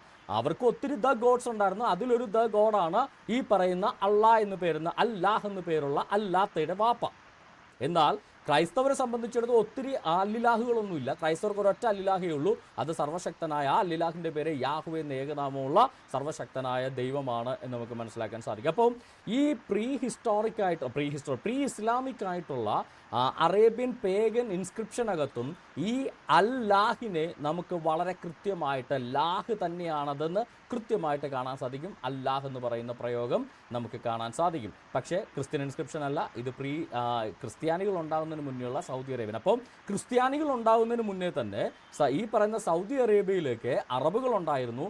അവർ ഈ അല്ലാഹിനെ ആരാധിച്ചിരുന്നു. ഈ അല്ലാഹ് ഒരു പേഗൻ ദൈവമായിരുന്നു എന്നുള്ളതിൻ്റെ വ്യക്തമായ തെളിവാണ്. ഇനി ബറായ ഇൻസ്ക്രിപ്ഷൻ AD 500-കളിലെ, മുഹമ്മദിന് തൊട്ട് മുന്നേയുള്ള നൂറ്റാണ്ടിലെ AD 500-കളിലെ ബറായ ഇൻസ്ക്രിപ്ഷനകത്ത് നമുക്ക് കാണാൻ സാധിക്കും. In your name O Allah, I Abdusham son of al Mugharik seek forgiveness from ബിസ്മിക അല്ലാഹുമ്മ അന്ന അബ്ദുഷാംസ് അൽ മുഗരിക് യസ്തിഗഫർ റബ്ബല്ലുനു എന്ന് പറഞ്ഞുകൊണ്ട്. അതായത് അല്ലാഹുമ എന്ന് പറയുന്ന പ്രയോഗം പോലും ഈ പ്രാകൃത പേഗൻ അറബിക് പേഗൻ മതങ്ങളിൽ ഉണ്ടായിരുന്നു ഇസ്ലാമിന് മുന്നേ തന്നെ. അപ്പോൾ അല്ലാഹുമ എന്ന് വെച്ചാൽ ഓ അല്ലാ എന്നുള്ളതിൻ്റെ അറബിക് ഫോമാണ് അല്ലാഹുമ എന്ന് പറയുന്നത്. അപ്പോൾ അവിടെ ബഹുദൈവ മതത്തിലൊരു ദേവനായിട്ടാണ് അല്ലാഹ് എന്ന് പറയുന്ന ആളെ കണ്ടിരുന്നതെന്ന് നമുക്ക് കാണാം. ഇൻ യുവർ നെയിം ബിസ്മിക അല്ലാഹുമ, അള്ളാഹുവിൻ്റെ നാമത്തിൽ, ഓ അള്ളാഹുവേ നിന്റെ നാമത്തിൽ അബ്ദുൽ ഷംസായ ഞാൻ, അൽ മുഗ്രീൻ്റെ മകനായ അബ്ദുൽ ഷംസായ ഞാൻ എൻ്റെ റബ്ബിനോട് പാപമോചനം തേടുന്നു. അതായത് ഇദ്ദേഹത്തിൻ്റെ റബ്ബ് വേറെയാണ്. അള്ളാഹുവിൻ്റെ പേര് പറഞ്ഞ് അള്ളാഹുവിനെ മധ്യസ്ഥനാക്കി നിർത്തിക്കൊണ്ട് ഈ പേഗൻ അറബുകൾ അവരുടെ ബഹുദൈവ മതവിശ്വാസത്തിൽ ഒരു ദേവനായ അള്ളാഹുവിനെ മധ്യസ്ഥനാക്കിക്കൊണ്ട് മറ്റൊരു ദേവനായ അദ്ദേഹം റബ്ബായിട്ട് കാണുന്ന, കർത്താവായിട്ട് കാണുന്ന മറ്റൊരു ദേവനോട് പ്രാർത്ഥിക്കുന്ന ഭാഗം നമുക്ക് ബുറായ ഇൻസ്ക്രിപ്ഷൻസ് നമുക്ക് കാണാൻ സാധിക്കും. ഇതിനെക്കുറിച്ച് സൗദി യൂണിവേഴ്സിറ്റിയിൽ പബ്ലിഷ് ചെയ്ത പേപ്പറുണ്ട്. ഇത് പ്രീ ഇസ്ലാമിക് അറബ്സിൻ്റെയാണ് എന്നുള്ളതിൻ്റെ കൃത്യമായ എവിഡൻസുകൾ നമുക്കുണ്ട്. അപ്പോൾ സെക്യുലർ ചരിത്രമെടുത്ത് നോക്കിയാലും ഇസ്ലാമിക ചരിത്രമെടുത്ത് നോക്കിയാലും ഒരു കാര്യം വളരെ വ്യക്തമാണ്. അള്ളാഹ് എന്ന് പറയുന്നത് ഒരു പേഗൻ ദൈവങ്ങളിൽപ്പെട്ട ഒരു ദേവനായിരുന്നു, ഒരു ജിന്നായിരുന്നു, ഒരു ഭൂതങ്ങളിൽപ്പെട്ട ഒരു ദേവനാണ്. അല്ലാതെ സത്യദൈവത്തെ ഒരിക്കലും അറബ് നാടുകളിൽ ഇസ്ലാമിന് മുന്നേ അള്ളാഹ് എന്ന് വിളിച്ചിട്ടില്ല. ഇനി ഇസ്ലാമിന് മുമ്പുള്ള അറബ് ക്രൈസ്തവർ ദൈവം എന്ന അർത്ഥത്തിൽ ഉപയോഗിച്ച പദം ഏതാണ് അതറിയണമെങ്കിൽ നമുക്ക് ഒരു ബറായ ഇൻസ്ക്രിപ്ഷനെ കുറിച്ച് ഒരു ആർട്ടിക്കിളുണ്ട്. ബറായ ഇൻസ്ക്രിപ്ഷനെ കുറിച്ചുള്ള ഒരു ആർട്ടിക്കിളിൽ ബറായ ഇൻസ്ക്രിപ്ഷൻ നമ്മളിപ്പോൾ കേട്ടു. അതിൻ്റെ കുറിച്ച് ഇന്തോനേഷ്യയിലെ പ്രധാനപ്പെട്ട ഒരു ഇസ്ലാമിക് സർവകലാശാലയിൽ ആ ഇൻസ്ക്രിപ്ഷനെ കുറിച്ച് പഠിച്ചിട്ടുള്ള അവരുടെ ഒരു പബ്ലിഷ്ഡ് പിയർ റിവ്യൂഡ് ആർട്ടിക്കിളാണ് a paleo Arabic inscription from Hisma desert എന്ന് പറഞ്ഞിട്ട് തബൂക്ക് റീജിയനിലെ ഹിസ്മ ഡിസേർട്ടിലെ പാലിയോ അറാബിക് ഇൻസ്ക്രിപ്ഷൻസ് എന്ന് പറഞ്ഞിട്ടൊരു ആർട്ടിക്കിൾ ഉണ്ട്. അതിനകത്ത് കൃത്യമായിട്ട് പറയുന്നത് the Abdul Shams, we noticed that the religious formulae that he used did not seem to designate him as a Christian. ഈ അബ്ദുൽ ഷാംസ് എന്ന് പറഞ്ഞുകൊണ്ട് നമ്മൾ വായിച്ച ഈ ബറായ ഇൻസ്ക്രിപ്ഷനെ അതിനകത്തെ ആ ഫോർമുല ഒരിക്കലും ഒരു ക്രിസ്ത്യൻ ഫോർമുലയല്ല. അതിന് ഇസ്ലാമിക പണ്ഡിതന്മാർ പറയുന്ന കാരണം other attested Christian inscriptions normally have both a formula such as Dukra al-Ilah, may God remember. ഓർക്കുക, ക്രൈസ്തവർ ഉപയോഗിക്കുമ്പോൾ അൽ ഇലാഹ് എന്ന് പറയുന്ന ദ ഗോഡ് എന്ന് പറയുന്ന ദൈവം എന്നർത്ഥം വരുന്ന ജനറിക് പദം മാത്രമേ ക്രൈസ്തവർ ഉപയോഗിക്കാറുള്ളൂ. അതാണ് ക്രൈസ്തവ ഇൻസ്ക്രിപ്ഷൻ ആണോ എന്നുള്ളതിൻ്റെ മാനദണ്ഡം പോലും അറബ് ലോകം, ഇന്നത്തെ ഇസ്ലാമിക് അറബ് ലോകം പോലും എടുക്കുന്നത് ക്രൈസ്തവരാണോ അവർ പ്രീ ഇസ്ലാമിക് ഇരയിൽ അൽ ഇലാഹ് എന്നായിരിക്കും ഉപയോഗിച്ചിട്ടുണ്ടാകുക. Other attested Christian inscriptions normally have, ഇതിനു മുമ്പുള്ള എല്ലാ ക്രിസ്ത്യൻ പ്രീ ഇസ്ലാമിക് ഇരയിലെ എല്ലാ ക്രിസ്ത്യൻ ഇൻസ്ക്രിപ്ഷൻസിലും അതിൻ്റെ ഒരു ഫോർമുല തന്നെ എന്താണ്? ദുക്ര അൽ ഇലാഹ്, മേ ഗോഡ് റിമെമ്പർ. അൽ ഇലാഹ് ഓർമ്മിക്കട്ടെ, അൽ ഇലാഹിനെ റിമെമ്പറൻസിൽ ഉണ്ടാവട്ടെ എന്ന് പറഞ്ഞുകൊണ്ടായിരിക്കും മിക്ക ഇതിലും ഉണ്ടാകുന്നത്. അപ്പോൾ പ്രീ ഇസ്ലാമിക് ഇരയിൽ ക്രൈസ്തവർ അള്ളാഹ് എന്ന് പറയുന്ന പേഗൻ ദേവന്റെ നാമം ഉപയോഗിച്ചിരുന്നില്ല. അൽ ഇലാഹ് എന്ന ദ ഗോഡ് എന്നർത്ഥം വരുന്ന അറബിയിലെ ജനറിക് ടേം മാത്രമാണ് ദൈവം എന്നർത്ഥത്തിൽ ഉപയോഗിച്ചിരുന്നതെന്നും ദൈവം എന്ന ആ ദൈവത്തിൻ്റെ പേര് യാഹു എന്നാണെന്ന് തോറയിലുള്ളത് കൊണ്ട് ആ ദൈവത്തിൻ്റെ പേര് യാഹു എന്നാണെന്ന് നമുക്ക് വ്യക്തമായിട്ട് മനസ്സിലാക്കാൻ സാധിക്കും. അപ്പോൾ പ്രീ ഇസ്ലാമിക് ഇരയിൽ അള്ളാഹ് എന്നായിരുന്നു ക്രൈസ്തവർ ഉപയോഗിച്ചിരുന്നു എന്നുള്ളത് ഒരു അക്കാഡമിക്കായ വാദമേ അല്ല. അത് അക്കാഡമിക്കിനെതിരായിട്ടുള്ള ഇസ്ലാമിക് അക്കാഡമിക്സിന് പോലും എതിരായിട്ടുള്ള വാദമാണ്. അൽ ഇലാഹ് എന്നായിരുന്നു ക്രൈസ്തവർ ഉപയോഗിച്ചിരുന്നത്. അതാണ് അക്കാഡമിക് വേൾഡിൽ ക്രൈസ്തവ ഇൻസ്ക്രിപ്ഷൻ ആണോ എന്ന് മനസ്സിലാക്കുന്നതിനുള്ള വഴി പോലും. ഇനി ഇദ്ദേഹം പറഞ്ഞ സബാദ് ഇൻസ്ക്രിപ്ഷൻ ഇസ് ഒരു പ്രീ ഇസ്ലാമിക് ട്രൈലിംഗ്വൽ ഇൻസ്ക്രിപ്ഷൻ ആണ്. സിറിയാക്, അറാബിക് എല്ലാ 3 ഭാഷകളിലുള്ള ട്രൈലിംഗൽ ഇൻസ്ക്രിപ്ഷൻ ആണ്. അതിനകത്ത് അള്ളാഹു എന്നല്ല കിടക്കുന്നത്, അതിനകത്ത് മേ അൽ ഇലാഹ് ബി മൈൻഡ്ഫുൾ എന്നാണ് കിടക്കുന്നത്. മേ അൽ ഇലാഹ് നിങ്ങൾക്ക് ഇവിടെ കാണാം. ഇതിനകത്ത് കാണുന്ന രണ്ടാമത്തെ വാക്ക്, ഈ ഇടത്തുനിന്ന് രണ്ടാമത്തെ അറബിയിലെ വാക്ക് അൽ ഇലാഹ് എന്ന, അള്ളാഹ് എന്നല്ല. അള്ളാഹ് എന്ന് എഴുതുന്നതും അൽ ഇലാഹ് എന്ന് എഴുതുന്നതും രണ്ടും രണ്ടാണ്. അൽ ഇലാഹ് എന്നോ അല്ലെങ്കിൽ അൽ അല്ലാഹ് എന്നോ വായിക്കാൻ പറ്റുന്ന വാക്കാണ്, അല്ലാതെ അള്ളാഹ് എന്ന് വായിക്കുന്ന എഴുത്തല്ല. നിങ്ങൾക്ക് അറബി അറിയാവുന്നവർക്ക് വായിക്കാം. രണ്ടാമത്തെ വാക്ക് അൽ ഇലാഹ് എന്നാണ് അവിടെ എഴുതിയിരിക്കുന്നത്, അല്ലാതെ അല്ലാഹ് എന്നല്ല. അപ്പോൾ സബാദ് ഇൻസ്ക്രിപ്ഷനിൽ അള്ളാഹ് എന്ന് എഴുതിയിരിക്കുന്നു എന്ന് പ്രിയ ആൻഡോ സഹോദരൻ പറഞ്ഞ ശുദ്ധ കളവാണ്. സബാദ് ഇൻസ്ക്രിപ്ഷൻ നിങ്ങൾക്ക് ഇവിടെ കാണാം, അത് അൽ ഇലാഹ് എന്നാണ് അവിടെ എഴുതിയിരിക്കുന്നത്. ഇനി മൂന്നാമത്തെ തെളിവ് ദുമത്ത് അൽ ജിന്ദാൽ ഇൻസ്ക്രിപ്ഷൻ, ഒരു ക്രൈസ്തവരുടെ ശവകുടീരത്തിൽ ഉണ്ടായിരുന്ന ഇൻസ്ക്രിപ്ഷൻ. അതിനകത്ത് ദിക്കർ അൽ ഇലാഹ്, ആദ്യമേ ആ അക്കാഡമിക്സ് പറഞ്ഞ പോലെ അവിടെ ക്രൈസ്തവരുടെയാണെന്ന് ഉറപ്പിക്കാവുന്നതാണ്. ദിക്കർ അൽ ഇലാഹ് ഓർമ്മിക്കട്ടെ, മേ ബി റിമെമ്പേർഡ്, ദൈവം ഓർമ്മിക്കട്ടെ. ദിക്കർ അൽ ഇലാഹ് ക്രൈസ്തവർ വളരെ കൃത്യമാണ്. ഇത് AD 548 മുഹമ്മദ് ജനിക്കുന്നതിന് തൊട്ട് മുന്നേ ഉള്ള ഒരു ഇൻസ്ക്രിപ്ഷനാണ് ദമാത്ത് അൽ ജിന്ദാൽ ഇൻസ്ക്രിപ്ഷൻ. ദിക്കർ അൽ ഇലാഹ് ഈ അൽ ഇലാഹ് ഓർമ്മിക്കട്ടെ. അപ്പോൾ ക്രൈസ്തവർ ഉപയോഗിച്ചിരുന്നത് അൽ ഇലാഹ് എന്നാണെന്നുള്ളത് വളരെ കൃത്യമാണ്. അപ്പോൾ ക്രൈസ്തവർ അൽ ഇലാഹ് എന്നുള്ള പദമാണ് ദൈവം എന്നുള്ളതിന് ഉപയോഗിച്ചിരിക്കുന്നത്. അള്ളാഹ് എന്നുള്ള പദം ക്രൈസ്തവർ ഉപയോഗിച്ചിട്ടുള്ളതായിട്ട് യാതൊരു വിധത്തിലുള്ള രേഖയുമില്ല. ഇദ്ദേഹം പറഞ്ഞുള്ള റിബട്ടൽ അതിൻ്റെ പുറകെ വരുന്നതായിരിക്കും. ഇനി യേശു ക്രിസ്തു അള്ളാഹ് എന്നാണ് വിളിച്ചത്, ശുദ്ധ കളവാണ്. അറബിക് എന്ന് പറയുന്നതിന് 2 ഡയലക്റ്റ് ആണല്ലോ, ഒന്ന് വെസ്റ്റേൺ ഡയലക്റ്റും ഒന്ന് ഈസ്റ്റേൺ ഡയലക്റ്റും എന്ന് പറയുന്നത്. വെസ്റ്റേൺ ഡയലക്റ്റിൽ പെട്ടതാണ് യേശു ക്രിസ്തു സംസാരിച്ച ഗലീലി അരമിക് അല്ലെങ്കിൽ ബിബ്ലിക്കൽ അരമിക് എന്ന് പറയുന്നത്. അതിനകത്ത് ദൈവം എന്നുള്ളതിൻ്റെ പദം എലോഹ എന്നുള്ളതാണ്. ഈസ്റ്റേൺ ഡയലക്റ്റിനകത്ത് ദൈവം എന്നുള്ള പദം അലാഹ എന്നുള്ളതാണ്. ഇത് ഒരേ പദം തന്നെ എഴുതുന്നതും വായിക്കുന്നത് 2 വ്യത്യസ്ത രീതിയിലാണ് നമുക്ക് കാണാൻ സാധിക്കും.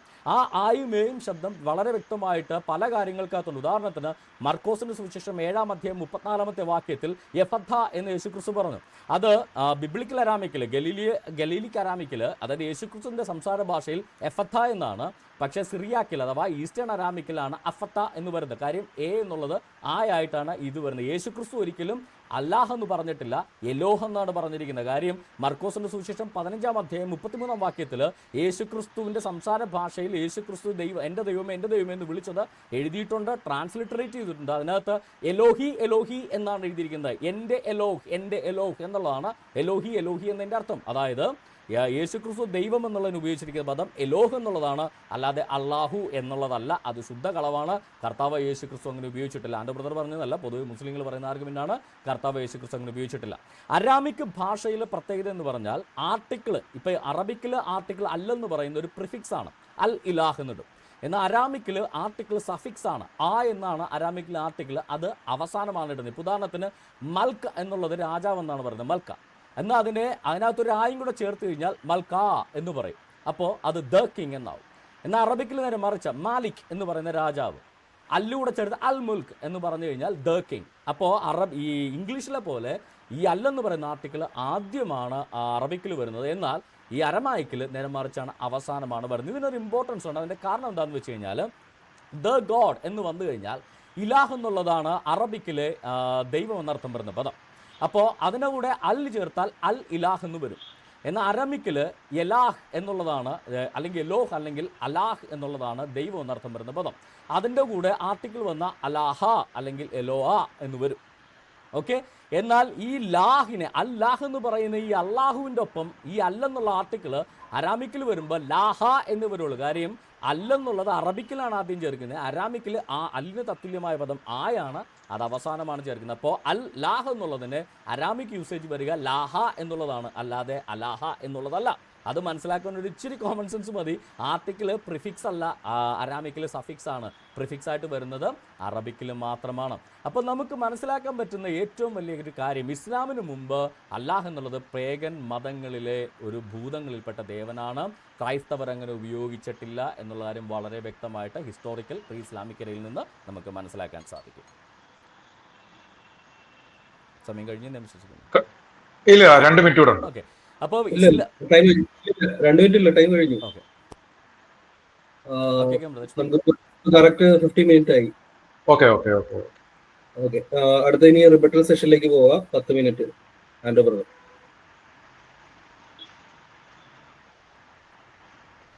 ഓക്കെ.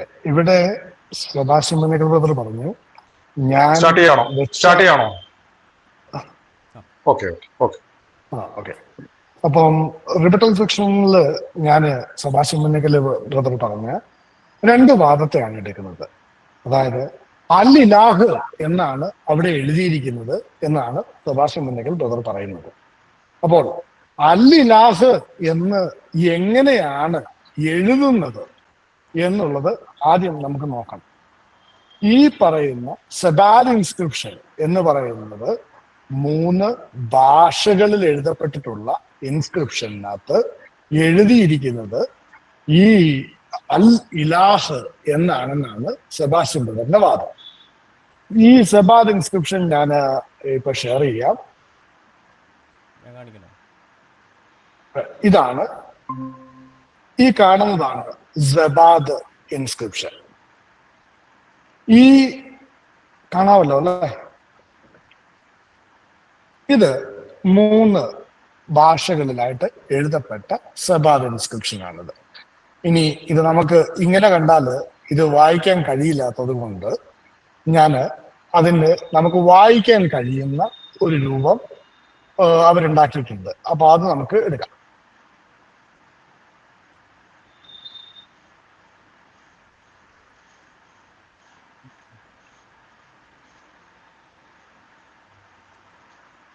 ഇതാണ് സബാദ് ഇൻസ്ക്രിപ്ഷൻ എന്ന് നമുക്ക് വായിക്കാൻ കഴിയുന്ന രൂപം. ഓക്കെ, ഇതിനകത്ത് സെബാസ്റ്റ്യൻ ബ്രദർ ഇവിടെ ഈ താഴെ കാണുന്ന വരിയിലാണ് അദ്ദേഹം പറയുന്നത് ഇത് അൽ ഇലാഹ് എന്നാണ്. ഈ ഫസ്റ്റ് വരുന്ന ഒരു വര ആ ലാഹ്, ഇത് അൽ ലാഹ് എന്ന് തന്നെയാണ് ഇത് എഴുതിയിരിക്കുന്നത്. Paleo Arabic. ഈ പാലിയോ അറബിക്കിന് പ്രത്യേകതയുണ്ട്. ഇതിന് കുത്ത്, കോമ, വര, കുന്തം അങ്ങനത്തെ ഒരു സാധനം ഇപ്പൊ നമ്മൾ കാണുന്ന അറബിയുമായിട്ട് യാതൊരു സാമ്യവും ഇല്ല. ഇതിന് ഇങ്ങനെ ഒന്നില്ല. ഇനി പാലിയോ അറബിക് സ്ക്രിപ്റ്റില് അല്ലിലാഹ് അല്ലെങ്കിൽ സെബാസ്റ്റ്യൻ ബ്രദർ പറഞ്ഞ അല്ലിലാഹ് എന്ന വാക്യം എങ്ങനെയാണ് എഴുതുക എന്നുള്ളത് നമുക്ക് ഇപ്പൊ നോക്കാം. ഞാനത് ഇട്ടുതരാം. അല്ലിലാഹ് എന്ന് നമ്മൾ എഴുതേണ്ടത്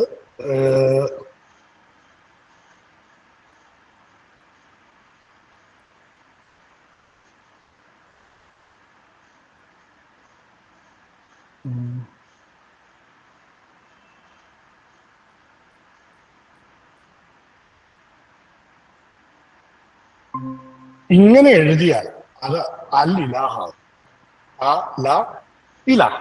ഇതാണ് ഇങ്ങനെ എഴുതിയ അൽ ഇലാഹ്. അവിടെ എല്ലാ പണ്ഡിതന്മാരും സമ്മതിക്കുന്ന ഒരു കാര്യമാണ് ആ എഴുതിയിരിക്കുന്നത് അല്ലാഹ് എന്നാണ്. അതിനെ ഈ ഞാൻ എടുത്തു വെച്ചിരിക്കുന്ന ഈ ഡോക്യുമെന്റ് സവാദിന്റെ ഭാഗമായിട്ട് ഞാനിത് റെഫർ ചെയ്തിരിക്കുന്ന സകല ഡോക്യുമെന്റ്സിലും ഇത് അല്ലാഹ് എന്ന് തന്നെയാണ് കൊടുത്തിരിക്കുന്നത്. ഞാൻ എടുത്തു വെച്ചിരിക്കുന്നത് ആർ ബ്രൗണ് അങ്ങനെയുള്ള സകല ഹിസ്റ്റോറിയന്മാരെയും ആണ് എടുത്തിരിക്കുന്നത്. അല്ലാതെ ഞാൻ അറേബ്യൻ സർവകലാശാലകളോ അറബിക് സർവകലാശാലകളുടെയോ ഡാറ്റ എടുക്കാറില്ല. കാരണം അവർക്ക് വേണ്ടത്, മലേഷ്യയിലുള്ള സർവകലാശാലയ്ക്ക് ഈ സാധനം വേണ്ടത് അവർക്ക് ഈ അള്ളാഹ് അവരുടെ സ്വന്തം ദൈവമാണെന്നും വെളിപ്പെട്ട ഏക ദൈവമാണെന്നും സത്യദൈവമാണെന്നും സ്ഥാപിക്കുകയാണ്. എന്റെ ആവശ്യം അതല്ല. അപ്പം എനിക്കത് പറയേണ്ട കാര്യമില്ല. അപ്പൊ സെബാദ് ഇൻസ്ക്രിപ്ഷൻ എന്ന് പറയുന്നത് ഈ കാലഘട്ടത്തിലുള്ളതാണ്. ഇനി സെബാസ്റ്റ്യൻ ബ്രദർ ആദ്യം ഒരു ഇൻസ്ക്രിപ്ഷനെ പറ്റി പറഞ്ഞിരുന്നു. ആ ഇൻസ്ക്രിപ്ഷൻ ഡേറ്റ് ചെയ്തിരിക്കുന്നത് 1st സെഞ്ചുറി അല്ല, അത് 6th സെഞ്ചുറിയാണ്. അതായത് സെബാസ്റ്റ്യൻ ബ്രദർ പറഞ്ഞ ഉമ്മുൽ ബുറയ ഇൻസ്ക്രിപ്ഷൻ ഡേറ്റ് ചെയ്തിരിക്കുന്നത് ഏകദേശം 6th സെഞ്ചുറിയാണ്, 1st സെഞ്ചുറി അല്ല. അവിടെയും എഴുതിയിരിക്കുന്ന വാക്ക് ആ ഇൻസ്ക്രിപ്ഷനിൽ പാലിയോ അറബിക്കിൽ എഴുതിയിരിക്കുന്നത് അള്ളാഹ് എന്നാണ്. അതിന് സ്വരമാറ്റങ്ങൾ ചിലപ്പോൾ കാണും, പക്ഷെ അത് എഴുതിയതും വായിക്കുന്നത് അറബി അറിയാവുന്ന ആരോട് വേണമെങ്കിലും ചോദിക്കുക, പാലിയോ അറബിക്കിൽ ഇത് അള്ളാഹ് എന്ന് തന്നെയാണ് വായിക്കുന്നത്. അതിനകത്ത് ഒരു വരയും കൂടി ഇട്ടാൽ കറക്റ്റാണ് അലിലാഹ് എന്ന് വായിക്കാം. അല്ലാതെ അള്ളാഹ് എന്ന് വായിക്കാൻ കഴിയില്ല. ഇനി നമുക്ക് ഇപ്പൊ കണ്ടിരിക്കുന്ന ഇൻസ്ക്രിപ്ഷനിലൊക്കെ സെബാസ്റ്റ്യൻ ബ്രദർ പറയുകയാണ് ഇതെല്ലാം ക്രിസ്ത്യാനികളുടെ അല്ല എന്ന് താങ്കളുടെ അവകാശപ്പെട്ടു. അപ്പം ഇനി ക്രിസ്ത്യാനികളുടേതായിട്ടുള്ളത് ഈ സെബാദ് ഇൻസ്ക്രിപ്ഷൻ എന്തായാലും ക്രിസ്ത്യാനികളുടെ ആണ്. അത് ക്രിസ്ത്യൻ ചേർച്ചിന്റെ പ്രോപ്പർട്ടിയാണത്. ഇനി നമുക്ക് ഈ ക്രിസ്ത്യാനികളുടേത് മറ്റ് ഇൻസ്ക്രിപ്ഷനുകൾ ഉണ്ട്, അത് നമുക്ക് പരിശോധിക്കാം. മറ്റ് ഇൻസ്ക്രിപ്ഷൻ എന്ന് പറയുന്നത്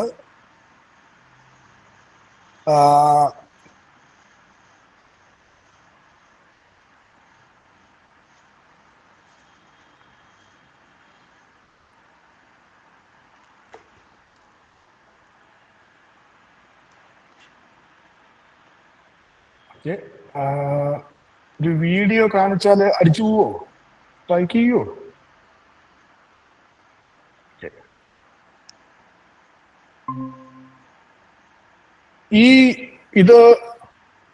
ഈ വീഡിയോയ്ക്കകത്ത് ഞാൻ കാണിക്കുന്ന ഇൻസ്ക്രിപ്ഷൻ ശ്രദ്ധിക്കുക. അത് ഇവിടെ അദ്ദേഹം ഇതാണ് സെബാസ്റ്റ്യൻ ബ്രദർ കാണിച്ച ഒരു ഇൻസ്ക്രിപ്ഷൻ. ഇദ്ദേഹത്തിന്റെ ഓഡിയോ എനിക്ക് ഒരു മിനിറ്റ്, ഇദ്ദേഹത്തിന്റെ ഓഡിയോ എനിക്ക് വ്യക്തമായിട്ട് പ്ലേ ചെയ്യാൻ കഴിയുന്നില്ല. ഞാൻ ആ ഓഡിയോയും കൂടെ പ്ലേ ചെയ്ത് കേൾപ്പിക്കാം.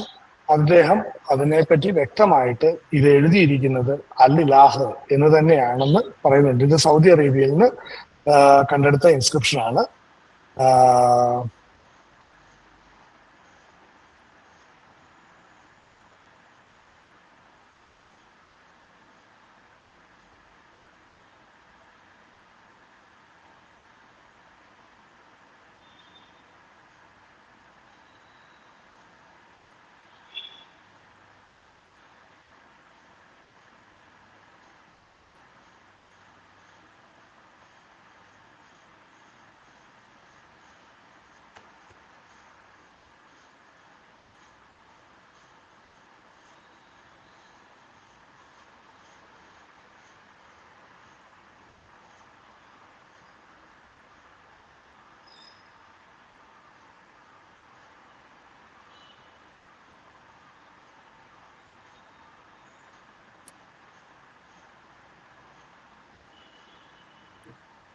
പോസ്റ്റ് ചെയ്തേക്കാണോ? അദ്ദേഹത്തെ കാണുന്നില്ല. പിന്നെ ടൈം ഒന്ന് പോസ്റ്റ് ചെയ്തേക്കാണ്. ടൈം പോസ്റ്റ് ചെയ്യുന്ന ഇപ്പോഴാണോ പറയേണ്ടത്?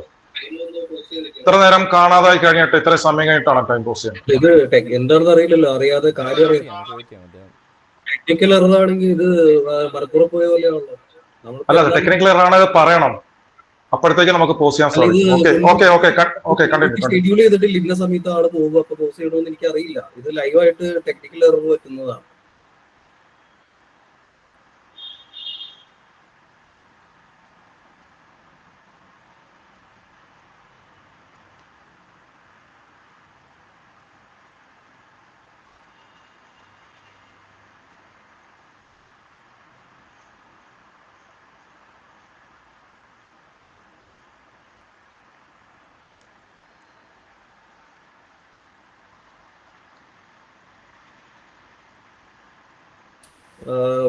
ആൻഡ് ബ്രദർ എക്സിറ്റ് ആയി പോയി എന്നാണ് പറയുന്നത്.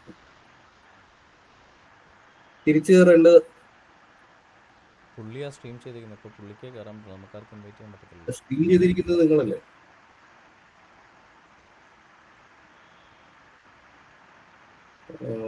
വെയിറ്റ്, ഞാൻ ലിങ്ക് നോക്കട്ടെ.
ഒരു ലിങ്ക് അയച്ചു കൊടുത്തിട്ടുണ്ട് എനിക്ക് കയറാൻ.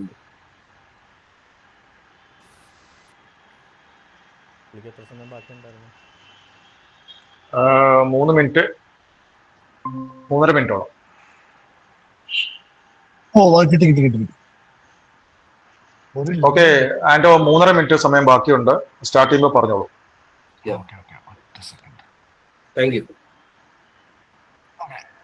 ഈ ഇൻസ്ക്രിപ്ഷൻ ഹിജാസ് റീജിയനിൽ നിന്ന് കിട്ടിയ ഒരു ഇൻസ്ക്രിപ്ഷൻ ആണ് ഞാൻ ആ വീഡിയോയിൽ കാണിച്ചത്. അത് ഹിജാസ് റീജിയനിൽ നിന്ന് കിട്ടിയ ഇൻസ്ക്രിപ്ഷൻ പേര് പേര് പേര് ഒരു ഐഡന്റിറ്റി ഉണ്ടാവുമല്ലോ, അല്ലെ പിന്നെ ഞാൻ എങ്ങനെ എഡിറ്റ് ചെയ്യുന്നു? ഇത് ഇത് റിപ്പീറ്റിൽ അടക്കിയല്ലോ, നമ്മൾ ക്രോസ് ക്വസ്റ്റ്യനിലാണ് ഇങ്ങനെ ഇടപെടാൻ പാടുള്ളത്. Okay okay.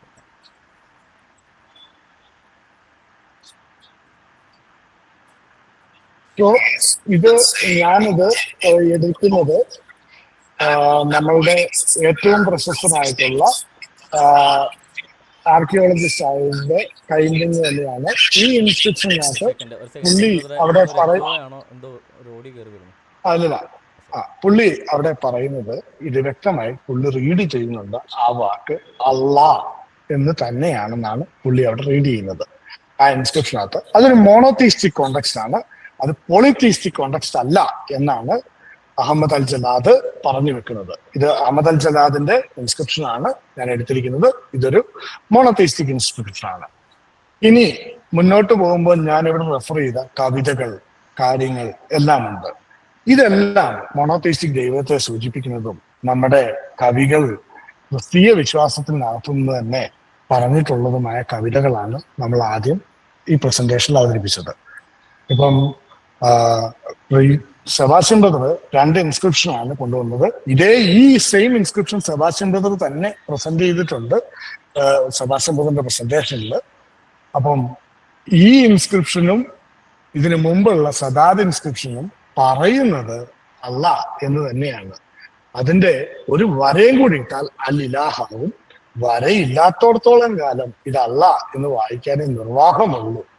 ഇതിന് നിങ്ങൾ പറയുന്ന പാലിയോ അറബിക്കില് ഇതിനെ ഇങ്ങനെയാണ് വായിക്കുന്നത്. Thank you. കഴിഞ്ഞോ? കഴിഞ്ഞില്ലേ? 2 മിനിറ്റ് ബാക്കിയുണ്ട്. ടൈം ഉണ്ടായിരുന്നു. ഏതെങ്കിലും പോയിന്റ് ആഡ് ചെയ്യാനുണ്ടോ? ഇല്ല. Okay fine. സെബാസ്റ്റ്യൻ ബ്രദറിന് കണ്ടിന്യൂ ചെയ്യാം. 10 minutes. Okay, thank you brother Anto. അദ്ദേഹം ഞാൻ എന്തോ ഒരു നുണ പറഞ്ഞു എന്ന് പറഞ്ഞതിന് ആദ്യം ഒന്ന് മറുപടി പറയട്ടെ. അദ്ദേഹം ഞാൻ പറഞ്ഞ ഇൻസ്ക്രിപ്ഷൻസ് ഒന്നും കേൾക്കാഞ്ഞുകൊണ്ടാണ്. Kariyath അൽഫ ഇൻസ്ക്രിപ്ഷനാണ് 1st century BC-യിലുള്ള. അതിനകത്ത് അൽ ഇലാഹുകളായ ലാഹും കാലും എന്ന് രേഖപ്പെടുത്തിയിരിക്കുന്നത് അത് കരിയത്ത് അൽഫയാണ്. അല്ലാതെ ഉമ്മു ബൈറ ഇൻസ്ക്രിപ്ഷൻ AD 500-ലാണെന്ന് ഞാൻ പ്രസൻറ്റേഷനകത്ത് എഴുതി വെണ്ടക്കാക്ഷത്തിൽ അവിടെ എഴുതി വെച്ചിട്ടുണ്ട്. ഉമ്മു ബൈറ ഇൻസ്ക്രിപ്ഷൻ AD 500-ലാണ്. അതെന്തോ എൻ്റെ അറിവില്ലായ്മ കൊണ്ട് ഞാൻ തെറ്റിച്ചു എന്ന് പറഞ്ഞാൽ അദ്ദേഹത്തിൻ്റെ തെറ്റിദ്ധാരണ മാത്രമാണ്. ഞാൻ പറഞ്ഞത് ഉമ്മു ബൈറ ഇൻസ്ക്രിപ്ഷൻ AD 500-കളിലാണ്. അതിനകത്ത് അള്ളാ എന്നുണ്ട്. അബ്ദുൾ ഷംസ് അതിൻ്റെ പേപ്പേഴ്സ് ഞാൻ എടുത്ത് കാണിച്ചു. അബ്ദുൾ ഷംസ് എന്ന് പറയുന്നത് തന്നെ ഖുറൈഷി പേഗൻ അറബായിരുന്നു. അതൊരു പ്രീ ഇസ്ലാമിക് ഖുറൈഷി പേഗൻ അറ്റസ്റ്റേഷനാണ് അതിനുള്ളത്. അല്ലാതെ അത് ക്രൈസ്തവ ഇൻസ്ക്രിപ്ഷനാണെന്ന് ഒരു ചരിത്രകാരന്മാരും ഒരു സ്ഥലത്തും രേഖപ്പെടുത്തിയിട്ടില്ല. ഇതിനെക്കുറിച്ച് ആസ്പദമാക്കി ഒത്തിരി അക്കാഡമിക് പേപ്പറുകൾ ലോകത്തുണ്ട്. അതെല്ലാം തന്നെ ഒരുപോലെ പറയുന്നത് അത് ക്രൈസ്തവ ഇൻസ്ക്രിപ്ഷൻ അല്ല, അത് ഇസ്ലാമിക് ഇൻസ്ക്രിപ്ഷൻ ആണ് എന്നാണ്. ഇനി മുന്നോട്ട് പോകാൻ നേരത്ത് എൻ്റെ സൗണ്ട് ഉണ്ട്, കുഴപ്പമില്ല. ഇനി മുന്നോട്ട് പോകുമ്പോൾ ഇദ്ദേഹം പറഞ്ഞ സബാദ് ഇൻസ്ക്രിപ്ഷനിൽ പാലിയോ അറബിക്കിൽ അത് അള്ളാഹ് എന്നാണ് എഴുതുന്നത്. പാലിയോ അറബിക്കിലല്ല, ഒരു അറബിക്കിലും അത് അള്ളാഹ് അല്ല. അതിനകത്തുള്ള ആൽഫബറ്റ്സ് എന്ന് പറയുന്നത് നമ്മൾ വായിക്കുന്നത് ഇങ്ങനെയാണ്. ഒന്നാമത്തെ ആൽഫബറ്റ് ആലിഫ്, ലാം, ഹ. ഇതാണ് 5 ആൽഫബറ്റ് അതിനകത്തുള്ളത്. അള്ളാഹിനകത്ത് അങ്ങനെയല്ല എഴുതുന്നത്. ഇത് അല്ലിലാഹെന്നോ അല്ലെങ്കിൽ അല്ലാഹെന്നോ വായിക്കാൻ പറ്റുന്ന രീതിയിലാണ് അത് എഴുതിയിരിക്കുന്നത്. അല്ലാതെ ഈ പറയുന്ന അല്ലാഹ് എന്നൊരിക്കലും അതിന് വായിക്കാൻ പറ്റത്തില്ല. കാര്യം അത് ആലിഫ് ലാം കഴിഞ്ഞിട്ട് ഒരു ആലിഫ് കൂടെ ഉണ്ട്. അപ്പം ആലിഫും ലാമും കൂടെ വന്നു കഴിഞ്ഞാൽ അല്ലാഹും, പിന്നെ ആലിഫ് ലാം ഹ അലാഹ. അപ്പം അലാഹ അതായത് അരാമിക്കിൽ നിന്ന് സ്ട്രെയിറ്റ് ആയിട്ട് ദൈവത്തിൻ്റെ പേര് ഇതൊരു ക്രിസ്ത്യൻ ഇൻസ്ക്രിപ്ഷനാണ്. അത് 3 ഭാഷകളിലുണ്ട്. അരാമിക്കിലുണ്ട്, ഗ്രീക്കിലുണ്ട്, അതുപോലെ തന്നെ അറബിക്കിലുമുണ്ട്. അപ്പോൾ അറബിക്കിൽ എഴുതിയപ്പോൾ അരാമിക്കിലെ അലാഹ എന്നുള്ളതിന് അല്ലും കൂടെ ചേർത്ത്, ബഹുമാന സൂചകമായിട്ടൊരു അല്ലും കൂടെ ചേർത്ത് ഈ അലാഹ എന്ന അരാമിക്കിൽ എഴുതുന്നതിനകത്ത് അവസാനത്തെ ആ എന്ന് പറയുന്നത് അല്ലാണ്. അപ്പോൾ ആ അല്ല് അറബിക്കിൽ വന്നപ്പോൾ അല്ല ആദ്യം വരും. ഈ അരാമിക്കിൽ പ്രിഫിക്സ് അല്ല സഫിക്സ് ആണ് ആർട്ടിക്കിൾ. അതുകൊണ്ട് ആ എന്ന് പറയുന്ന ദ എന്നർത്ഥം വരുന്ന ആർട്ടിക്കിൾ അവസാനമാണ് വരുന്നത്. അപ്പോൾ അലാഹ എന്ന് വരും. ആ അറബിക്കിലേക്ക് അതിട്ടപ്പോൾ ആ എന്ന് പറയുന്ന ആർട്ടിക്കിൾ അല്ലായി, കൂടെ അലാഹ എന്നുകൂടെ അവർ അതേപടി തന്നെ ട്രാൻസ്ലിറ്ററേറ്റ് ആണ് ചെയ്തത്, ട്രാൻസ്ലേറ്റ് അല്ല ചെയ്തത്. അതുകൊണ്ട് അൽ അലാഹ എന്നോ ഇന്നത്തെ ഇതിൽ ഇവർ അറബിക്കിൽ വായിക്കുവാണെങ്കിൽ അൽ ഇലാഹ് എന്ന് വായിക്കണം.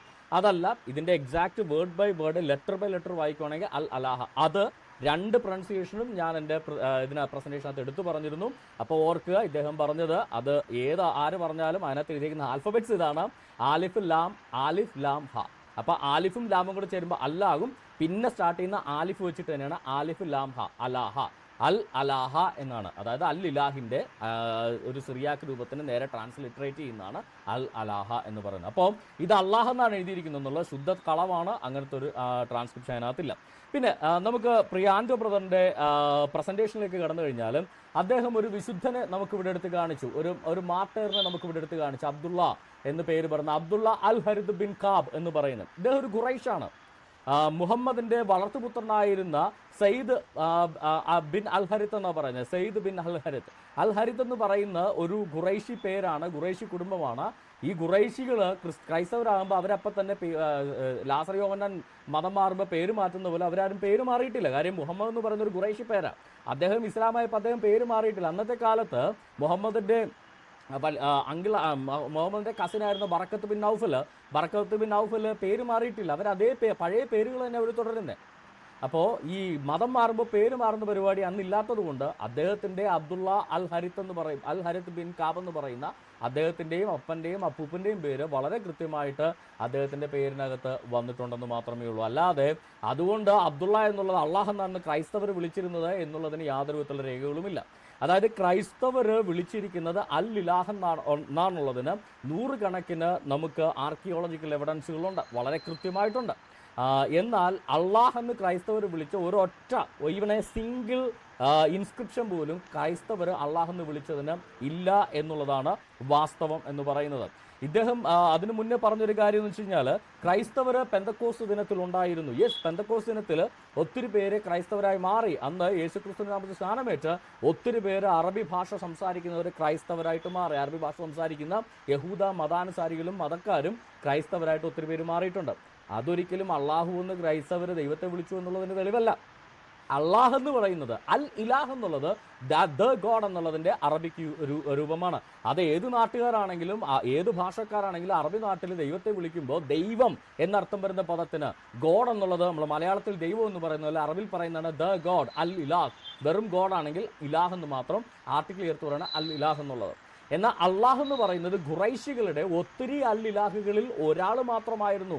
അങ്ങേരുടെ പേരാണ്. കാരണം ഇസ്ലാമിക പ്രമാണങ്ങളിൽ തന്നെ പറയുന്നുണ്ട്, ഖുറൈശികൾ തങ്ങളുടെ ദേവന്മാരുടെ പേരുകളിൽ നിന്ന് ദേവതമാരെ ഉണ്ടാക്കി. അല്ലാഹിൻ്റെ പേരിൽ നിന്ന് അല്ലാത്തയെ അവരുണ്ടാക്കിയെന്ന്. അപ്പോൾ അല്ലാഹിൽ നിന്ന് അല്ലാത്ത ഉണ്ടായെന്ന് പറയുമ്പോൾ തന്നെ അത് അൽ ഇലാഹ് എന്നൊന്നുമല്ല, അല്ലാഹ്. ലാഹ് ലാത്തയായി മാറി, അല്ല അതേപടി വന്നു. അപ്പോൾ അല്ലാഹ് അല്ലാത്തയായി മാറി. അങ്ങനെ അള്ളാഹുവിൻ്റെ പെൺമകൾക്ക് പേരായി എന്ന് നമുക്ക് കാണാൻ സാധിക്കും. അപ്പോൾ അല്ലാഹ് എന്നുള്ളത് തികച്ചും ഒരു പേഗൻ ദേവന്റെ ഫസ്റ്റ് നെയിമാണ്, പ്രോപ്പർ നെയിമാണ്. ഇവിടെ ഈ സഹോദരനെ ആൻഡ്രോ എന്ന് വിളിക്കുന്ന പോലെ, എന്നെ സെബാസ്റ്റ്യൻ എന്ന് വിളിക്കുന്ന പോലെ ഖുറൈശികൾക്കുണ്ടായിരുന്ന ഒത്തിരി ദേവന്മാരിൽ, ഒത്തിരി അൽ ഇലാഹുകളിൽ ഒരേ ഒരാൾ മാത്രമാണ്, ഒരാളുടെ പേരാണ് അല്ലാഹ് എന്നുള്ളത്. അപ്പോൾ അല്ലാഹ് എന്ന് വിളിക്കുമ്പോൾ നമ്മൾ ആരെയാണ് വിളിക്കുന്നത്? ഈ പേഗൻ ദേവനെയാണ് നമ്മൾ വിളിക്കുന്നത്. നമുക്ക് അൽ ഇലാഹ് എന്ന് ഉപയോഗിക്കും, നോ പ്രോബ്ലം. അൽ ഇലാഹ് എന്ന് വിളിക്കുന്നതിനകത്ത് യാതൊരു കുറ്റവുമില്ല. ദ ഗോഡ് എന്നർത്ഥം വരുന്ന അൽ ഇലാഹ് എന്ന് ഉപയോഗിക്കുന്നതിൽ ഒരു കുഴപ്പമില്ല. കാര്യം ഇസ്ലാമിക അധിനിവേശത്തിന് മുമ്പുള്ള സകല ക്രൈസ്തവ ഇൻസ്ക്രിപ്ഷനകത്തും ദിക്കർ അൽ ഇലാഹ് ഓർമ്മിക്കട്ടെ, ദ ഗോഡ് ഓർമ്മിക്കട്ടെ എന്ന് പറഞ്ഞുകൊണ്ടാണ് എഴുതിയിരിക്കുന്നത്.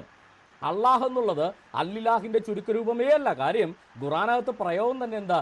ലാ ഇലാഹ ഇല്ല അള്ളാഹ്. അല്ലാഹ് അല്ലാതെ മറ്റൊരു ഇലാഹില്ല. അല്ലാഹ് അല്ലാതെ, അള്ളാഹ് എന്നുള്ള അല്ലിലാഹാണ്, അൽ ഇലാഹ് അല്ലാതെ വേറൊരു ഇലാഹില്ല എന്ന് പറഞ്ഞ there is no man but the man എന്ന് പറഞ്ഞ എന്തൊരു വിഡ്ഢിത്തരമാണ്. ഒരു മനുഷ്യനില്ല, ഈ മനുഷ്യനല്ലാതെ മനുഷ്യനില്ല എന്ന് പറയുന്നതിനകത്തൊരു ലോജിക്കില്ല. അപ്പോൾ ഇവിടെ അല്ലാഹ് എന്നുള്ളത് അവർക്ക് ഒത്തിരി ഇലാഹുകളുണ്ട്, ഒത്തിരി അല്ലിലാഹുകളുണ്ട്. അതിൽ ഒരു ഇലാഹിന്റെ പേരാണ് അല്ലാഹ് എങ്കിൽ അല്ലാഹ് അല്ലാതെ വേറെ ഇലാഹില്ല എന്ന് നമുക്ക് പറയാൻ പറ്റും. സെബാസ്റ്റ്യൻ അല്ലാതെ വേറെ മനുഷ്യരില്ല എന്ന് പറയാൻ പറ്റും. അല്ല, മനുഷ്യനല്ലാതെ വേറെ മനുഷ്യരില്ല എന്നൊരിക്കലും പറയാൻ പറ്റില്ല. സെബാസ്റ്റ്യൻ അല്ലാതെ വേറെ മനുഷ്യരില്ല നമുക്ക് പറയാം. അല്ല, മനുഷ്യനല്ലാതെ വേറെ മനുഷ്യനില്ല എന്ന് പറയുന്നതിനകത്ത് അത് വിഡ്ഢിത്തരമാകത്തുള്ളൂ. അപ്പം ഇസ്ലാമിക യൂസേജ്, ഇസ്ലാം വരുന്ന കാലത്ത് അല്ലാഹ് എന്നുള്ളത് ഒരു ദേവന്റെ ഫസ്റ്റ് നെയിം, പ്രോപ്പർ നെയിം ആയിരുന്നു എന്നുള്ള കാര്യം വളരെ വ്യക്തമാണ്. ഇനി നമ്മളുടെ സ്വാതന്ത്ര്യമാണ് അല്ലാഹ് എന്ന് ദൈവത്തെ വിളിക്കണമോ എന്നുള്ളത്. അത് തെറ്റായൊരു വിളിയാണ്. കാര്യം ഒരു പേഗൻ ദേവന്റെ ഫസ്റ്റ് നെയിം, നമ്മളിപ്പോൾ ശിവനെ എന്ന് വിളിച്ച് നമ്മൾ പ്രാർത്ഥിക്കുമോ? ശിവൻ എന്ന് പറഞ്ഞ അർത്ഥം എന്താ? വിഷ്ണുവെ എന്ന് വിളിച്ച് നമ്മൾ പ്രാർത്ഥിക്കുമോ? വിഷ്ണു എന്ന് പറഞ്ഞ അർത്ഥം എന്താ? അർത്ഥം നോക്കാനാണെങ്കിൽ എല്ലായിടത്തുമുള്ളവൻ, തൂണിലും തുരുമ്പിലും ഉള്ളവൻ എന്ന ഓൾ പെർവാസീവ്, അതാണ് വിഷ്ണു എന്ന പദത്തിന്റെ അർത്ഥം. എന്ന് വെച്ചാൽ നമ്മുടെ ദൈവം എല്ലായിടത്തും ഉണ്ട് എന്നപ്പോൾ നമുക്ക് വിഷ്ണു എന്ന് പ്രാർത്ഥിക്കുക എന്ന് പറഞ്ഞാൽ അത് ശുദ്ധ മണ്ടത്തരമാണ്. കാര്യം വിഷ്ണു എന്നുള്ളത് ഒരു ഹൈന്ദവ ദേവന്റെ ഫസ്റ്റ് നെയിമാണ്. അതുപോലെ അള്ളാഹ് എന്നുള്ളത് ഒരു ഇസ്ലാമിക ദേവന്റെ, അതിനു മുന്നേയുള്ള പേഗൻ, ഇസ്ലാമിന് മുമ്പുള്ള പേഗൻ അറബുകളിലെ ഒത്തിരി ദേവന്മാരിൽ ഒരു ദേവന്റെ, ഇബ്ലീസിന്റെ സഹോദരനായിട്ട് ആരാധിക്കപ്പെട്ടിരുന്ന ദേവന്റെ ഒരു പേരാണ് അല്ലാഹ് എന്ന് പറയുന്നത്. ഈ അല്ലാഹിന്റെ മോളാണ് അല്ലാത്ത എന്ന് പറഞ്ഞുകൊണ്ട് അവർ ആരാധിച്ചിരുന്ന അവരുടെ ഒരു ദേവത എന്ന് നമുക്ക് കാണാൻ സാധിക്കും. അപ്പൊ സബാദ് ഇൻസ്ക്രിപ്ഷനകത്ത് ആൽഫബറ്റ് എടുത്ത് ഓരോ ആൽഫബറ്റ് പെറുക്കി വായിച്ചാലും അൽ അലാഹ എന്ന് അവിടെ എഴുതിയിരിക്കുന്നത് കാണുമ്പോൾ, അല്ല അത് അള്ളാഹ് എന്നാണ് എഴുതിയിരിക്കുന്നത് വായിക്കണമെന്ന് പറയുന്നത് അത് ഇച്ചിരി ഈ പേഗൻ ദേവനെ നമ്മളെ കൊണ്ട് ആരാധിപ്പിക്കാനുള്ള ഒരു ഗൂഢതന്ത്രമായിട്ട് നമുക്ക് ചിന്തിക്കേണ്ടി വരും. മറിച്ച് ഇദ്ദേഹം പറഞ്ഞ മറ്റൊരു ആർഗ്യുമെന്റ് ഏതോ കവിതയിലുണ്ട്. ഏത് കവിതയാണെന്ന് പറയുന്നില്ല, അതിന് എൻ്റെ ഒരു എവിഡൻസ് ഇദ്ദേഹം കാണിക്കുന്നില്ല. ആരാണ്ട് എഴുതി ഏതൊരു കവിതരാത്തുണ്ടെന്ന് പറഞ്ഞിട്ട് കാര്യമില്ല. അതിനുശേഷം അദ്ദേഹം ഏതൊരു അറബിയുടെ ഏതൊരു ടോക്ക് ഉണ്ടെന്ന് പറഞ്ഞിട്ട് ഹിജാസ് ഇൻസ്ക്രിപ്ഷൻ എന്ന് പറഞ്ഞ ഒരു ഇൻസ്ക്രിപ്ഷൻ ഉണ്ട്. അങ്ങനത്തെ ഒരു ഇൻസ്ക്രിപ്ഷൻ എൻ്റെ കണ്ണിൽ പെട്ടിട്ടില്ല. അങ്ങനെ ഒരു ഇൻസ്ക്രിപ്ഷൻ ക്രൈസ്തവ ഇൻസ്ക്രിപ്ഷൻ ആയിട്ടുള്ളതിന് യാതൊരു വിധത്തിലുള്ള രേഖയുമില്ല. ആ ഇൻസ്ക്രിപ്ഷന്റെ പേര് ഒഫീഷ്യൽ എന്താണെന്ന് ചോദിച്ചിട്ട് ഇദ്ദേഹത്തിനും അറിയില്ല. അപ്പോൾ ഹിജാസ് ഇൻസ്ക്രിപ്ഷൻ എന്ന് പറയുന്ന ഒരു ഇൻസ്ക്രിപ്ഷൻ എൻ്റെ അറിവിലോ മറ്റുള്ളവരുടെ അറിവിലോ ഉണ്ടോ എന്ന് ചോദിച്ചു കഴിഞ്ഞാൽ ഹിജാസി സ്ക്രിപ്റ്റ് ഉണ്ട്. ഒരു അറബിയിലെ ഒരു സ്ക്രിപ്റ്റാണ് ഹിജാസി സ്ക്രിപ്റ്റ് എന്ന് പറയുന്നത്. അല്ലാതെ അങ്ങനെ ഒരു ഇൻസ്ക്രിപ്ഷൻ ഇല്ല. ഇനി ഉണ്ടെങ്കിൽ അദ്ദേഹം പറഞ്ഞാൽ എനിക്കതിന് മറുപടി പറയാൻ പറ്റും. അല്ലാതെ അറബി നാട്ടിലുള്ള ലക്ഷക്കണക്കിന് ഇൻസ്ക്രിപ്ഷൻസ് ഉണ്ട് ഓരോ കല്ലിൽ എഴുതി വെച്ചിരിക്കുന്നത്. അതെല്ലാം എനിക്ക് സ്പോട്ടിൽ അറിയാൻ പറ്റത്തില്ല. ഏത് ഇൻസ്ക്രിപ്ഷനാണെന്ന് അദ്ദേഹം പറഞ്ഞാൽ ആ ഇൻസ്ക്രിപ്ഷൻ നമുക്ക് എടുത്ത് കാണിച്ച് അതിനകത്ത് എന്താ എഴുതിയേക്കണം നമുക്ക് വായിച്ചു നോക്കി മനസ്സിലാക്കാൻ സാധിക്കും. എന്നിട്ട് പറയാൻ അതിനകത്ത് ന്യായമുണ്ടോ ഇല്ലയോ എന്ന്. അപ്പോൾ ഇതിനകത്ത് നമുക്ക് മനസ്സിലാകുന്നത് എന്താ, അല്ലാഹ് എന്ന് പറയുന്നത് ഖുറൈശികളുടെ ഒത്തിരി അൽ ഇലാഹുകളുടെ ദ ഗോഡ്സ് എന്ന് അവർ വിളിച്ചിരുന്ന ഒത്തിരി ദ ഗോഡുകളിലെ ഒരു ദേവൻ മാത്രമാണ് അല്ലാഹ് എന്ന് പറയുന്നത്. അല്ലാത്തിന്റെ വാപ്പയായ അല്ലാഹ് എന്ന് പറയുന്നത്. ക്രൈസ്തവർ ഇസ്ലാമിന് മുമ്പ് ദ ഗോഡ് എന്ന അർത്ഥത്തിൽ ഉപയോഗിച്ചിരുന്ന പദം അല്ലാഹ് എന്നുള്ളതായിരുന്നു. ഒരു സിംഗിൾ ഇൻസ്ക്രിപ്ഷൻ പോലും അതിനില്ല, ഒരു സിംഗിൾ എവിഡൻസ് പോലും അതിനില്ല. അൽ ഇലാഹ് എന്നുള്ള പദമായിരുന്നു അവർ ഉപയോഗിച്ചിരുന്നത്, ദ ഗോഡ്. ഒത്തിരി ഇൻസ്ക്രിപ്ഷൻസ് അതിനകത്ത് എവിഡൻസ് ഉണ്ട് അൽ ഇലാഹ് എന്ന് ക്രൈസ്തവർ ഉപയോഗിച്ചിരിക്കുന്നതായിട്ടും. ഇന്നത്തെ അക്കാഡമിക് വേൾഡ് ഒരുപോലെ അംഗീകരിക്കുന്നത് ക്രൈസ്തവ ഇൻസ്ക്രിപ്ഷൻ ആണോ അതിൻ്റെ ഒരു അറ്റസ്റ്റേഷൻ കൂടാണ് അൽ ഇലാഹ് ദിക്ർ അല്ലാഹ് എന്ന് ഉപയോഗിക്കുന്നതെന്ന്. സമയം കഴിഞ്ഞു എന്ന് ഞാൻ വിശ്വസിക്കുന്നു. ഓക്കെ, 10 minutes ടൈം കഴിഞ്ഞു. അടുത്ത സെഷൻ ക്രോസ് ക്വസ്റ്റ്യൻ ആണ്. 5 minutes വീതമാണ്. ഞാൻ പറഞ്ഞ ഇൻസ്ക്രിപ്ഷൻ മുമ്പുറയിലെ ഇൻസ്ക്രിപ്ഷൻ തന്നെയാണ്. അത് ഹിജാസ് എന്ന് പറയുന്ന സ്ഥലത്ത് നിന്ന്, അതായത് ആ ഏരിയയിൽ നിന്ന് കണ്ടെടുത്തു, അതായത് സൗദിയിൽ ഉള്ള ആ സ്ഥലത്ത് നിന്ന് കണ്ടെടുത്തു എന്നുള്ളതാണ്. അവിടെ അദ്ദേഹം ഉംബുറൈവ തന്നെയാണ്, ഉംബുറൈവ തന്നെയാണ്, ഉംബുറൈവ തന്നെയാണ്. നിങ്ങൾ കാണിച്ച അതേ ഇൻസ്ക്രിപ്ഷൻ ഉംബുറൈവ, മറ്റേ ഉംബുറൈറ ഇൻസ്ക്രിപ്ഷൻ എന്ന് പറയുന്നതിനകത്ത് എഴുതിയിരിക്കുന്നത് എന്താ ബ്രദറെ? ബിസ്മിക അല്ലാഹുമ്മ അന അബ്ദുൽ ഷാംസ് ബർ അൽ മുഗറ യസ്തിഗ്ഫർ റബ്ബലൈൻ റബ്ബാലമീൻ. യെസ്, ഇറ്റ്സ് എ മോണോതീസ്റ്റിക് കോൺസെപ്റ്റ് ആണ് അവിടെ ഉള്ളത്. ആണ് റബ്ബിന. ഈ റബ്ബിനെ എവിടെയൊക്കെയാ നമ്മൾ കണ്ടത്? എന്തുവാ അതിന്റെ അർത്ഥം ഒന്ന് പറയാമോ ബ്രദറിന്? എന്താ, സൺ ഓഫ് സംബഡി സീക്കിംഗ്. ബിസ്മിക അല്ലാഹുമ്മ എന്ന് വെച്ചാൽ ഓ അല്ലാഹ് നിന്റെ നാമത്തിൽ. അബ്ദുൽ ഷംസ് ബർ അൽ മുഗ്ര, അബ്ദുൽ ഷംസിന്റെ മകനായ അൽ മുഗ്ര യസ്തഗ്ഫിർ റബ്ബഹു, എൻ്റെ റബ്ബിനോട്, എൻ്റെ കർത്താവിനോട്, എൻ്റെ റബ്ബിനോട് എന്താ പറയുക, ക്ഷമ തേടുന്നു, പാപമോചനം തേടുന്നു. അള്ളാഹുവിൻ്റെ നാമത്തിൽ, ഇപ്പോൾ നമ്മൾ പറയത്തില്ലേ സെബസ്ത്യാനൂസിൻ്റെ നാമത്തിൽ കർത്താവിനോട് പ്രാർത്ഥിക്കുന്നു എന്ന് പറയുന്ന പോലെ അള്ളാഹുവിൻ്റെ നാമത്തിൽ എൻ്റെ റബ്ബിനോട് ഞാൻ പാപമോചനം തേടുന്നു എന്നാണ് പറയുന്നത്. അല്ലാതെ അള്ളാഹുവിൻ്റെ നാമത്തിൽ നിന്നോട് ഞാൻ പാപമോചനം തേടുന്നു എന്നല്ല. അള്ളാഹുവെ നിന്റെ നാമത്തിൽ, ഓ അള്ളാഹ് നിന്റെ നാമത്തിൽ നിന്നോട് ഞാൻ പാപമോചനം തേടുന്നു എന്നല്ല. അള്ളാഹുവെ നിന്റെ നാമത്തിൽ, ഓ അള്ളാഹ് ഞാൻ എൻ്റെ റബ്ബിനോട് പാപമോചനം. അപ്പോൾ അള്ളാഹുവിനെ നീ എന്നാണ് അവിടെ വിശേഷിപ്പിക്കുന്നത്. ഇദ്ദേഹത്തിൻ്റെ റബ്ബിനെ എൻ്റെ റബ്ബെന്ന് ഫസ്റ്റ് പേഴ്സണിലും അള്ളാഹുവിനെ സെക്കൻഡ് പേഴ്സണിലും. അള്ളാഹുവിനോട് പറയാം, ഓ അള്ളാഹുവേ നിന്റെ നാമത്തിൽ ഞാൻ എൻ്റെ റബ്ബിനോട് പാപമോചനം തേടുന്നു. അതെങ്ങനെയാണ് സഹോദര മോണോതീസ്റ്റിക് ആവുന്നത്? അതൊരു മോണോതീസ്റ്റിക് ആണെന്ന്. He seeking the forgiveness of ഒരു നിമിഷം ഇത് ക്രോസ് എക്സാമിനേഷൻ ആണ്. സെബാസ്റ്റ്യൻ ബ്രദറിന്റെ റിബട്ടലിന്റെ പ്രസന്റേഷനുമായി ബന്ധപ്പെട്ട് എന്തെങ്കിലും സംശയ നിവാരണം ഉണ്ടെങ്കിൽ നിങ്ങൾ ക്വസ്റ്റ്യൻ ചോദിക്കുകയും സെബാസ്റ്റ്യൻ ബ്രദർ ആൻസർ നേരെ തിരിച്ചാ പോകുന്നത്. അവിടെ സെബാസ്റ്റ്യൻ ബ്രദർ ചോദ്യം ചോദിക്കുന്നു. അല്ല നിങ്ങള് ഇപ്പൊ ക്ലാരിഫൈ ചെയ്യോ, കാര്യങ്ങൾ ക്ലാരിഫൈ ചെയ്യും. ഇനി സെബാസ്റ്റ്യൻ ബ്രദർ ഒരു വിശുദ്ധന്റെ പേര് പറഞ്ഞു. ആ വിശുദ്ധന്റെ പേര് തെറ്റായിട്ടാ പറഞ്ഞത് കേട്ടോ. ആ പേര് അങ്ങനെ അല്ല ഉള്ളത്. അദ്ദേഹത്തിന്റെ പേര് എന്താ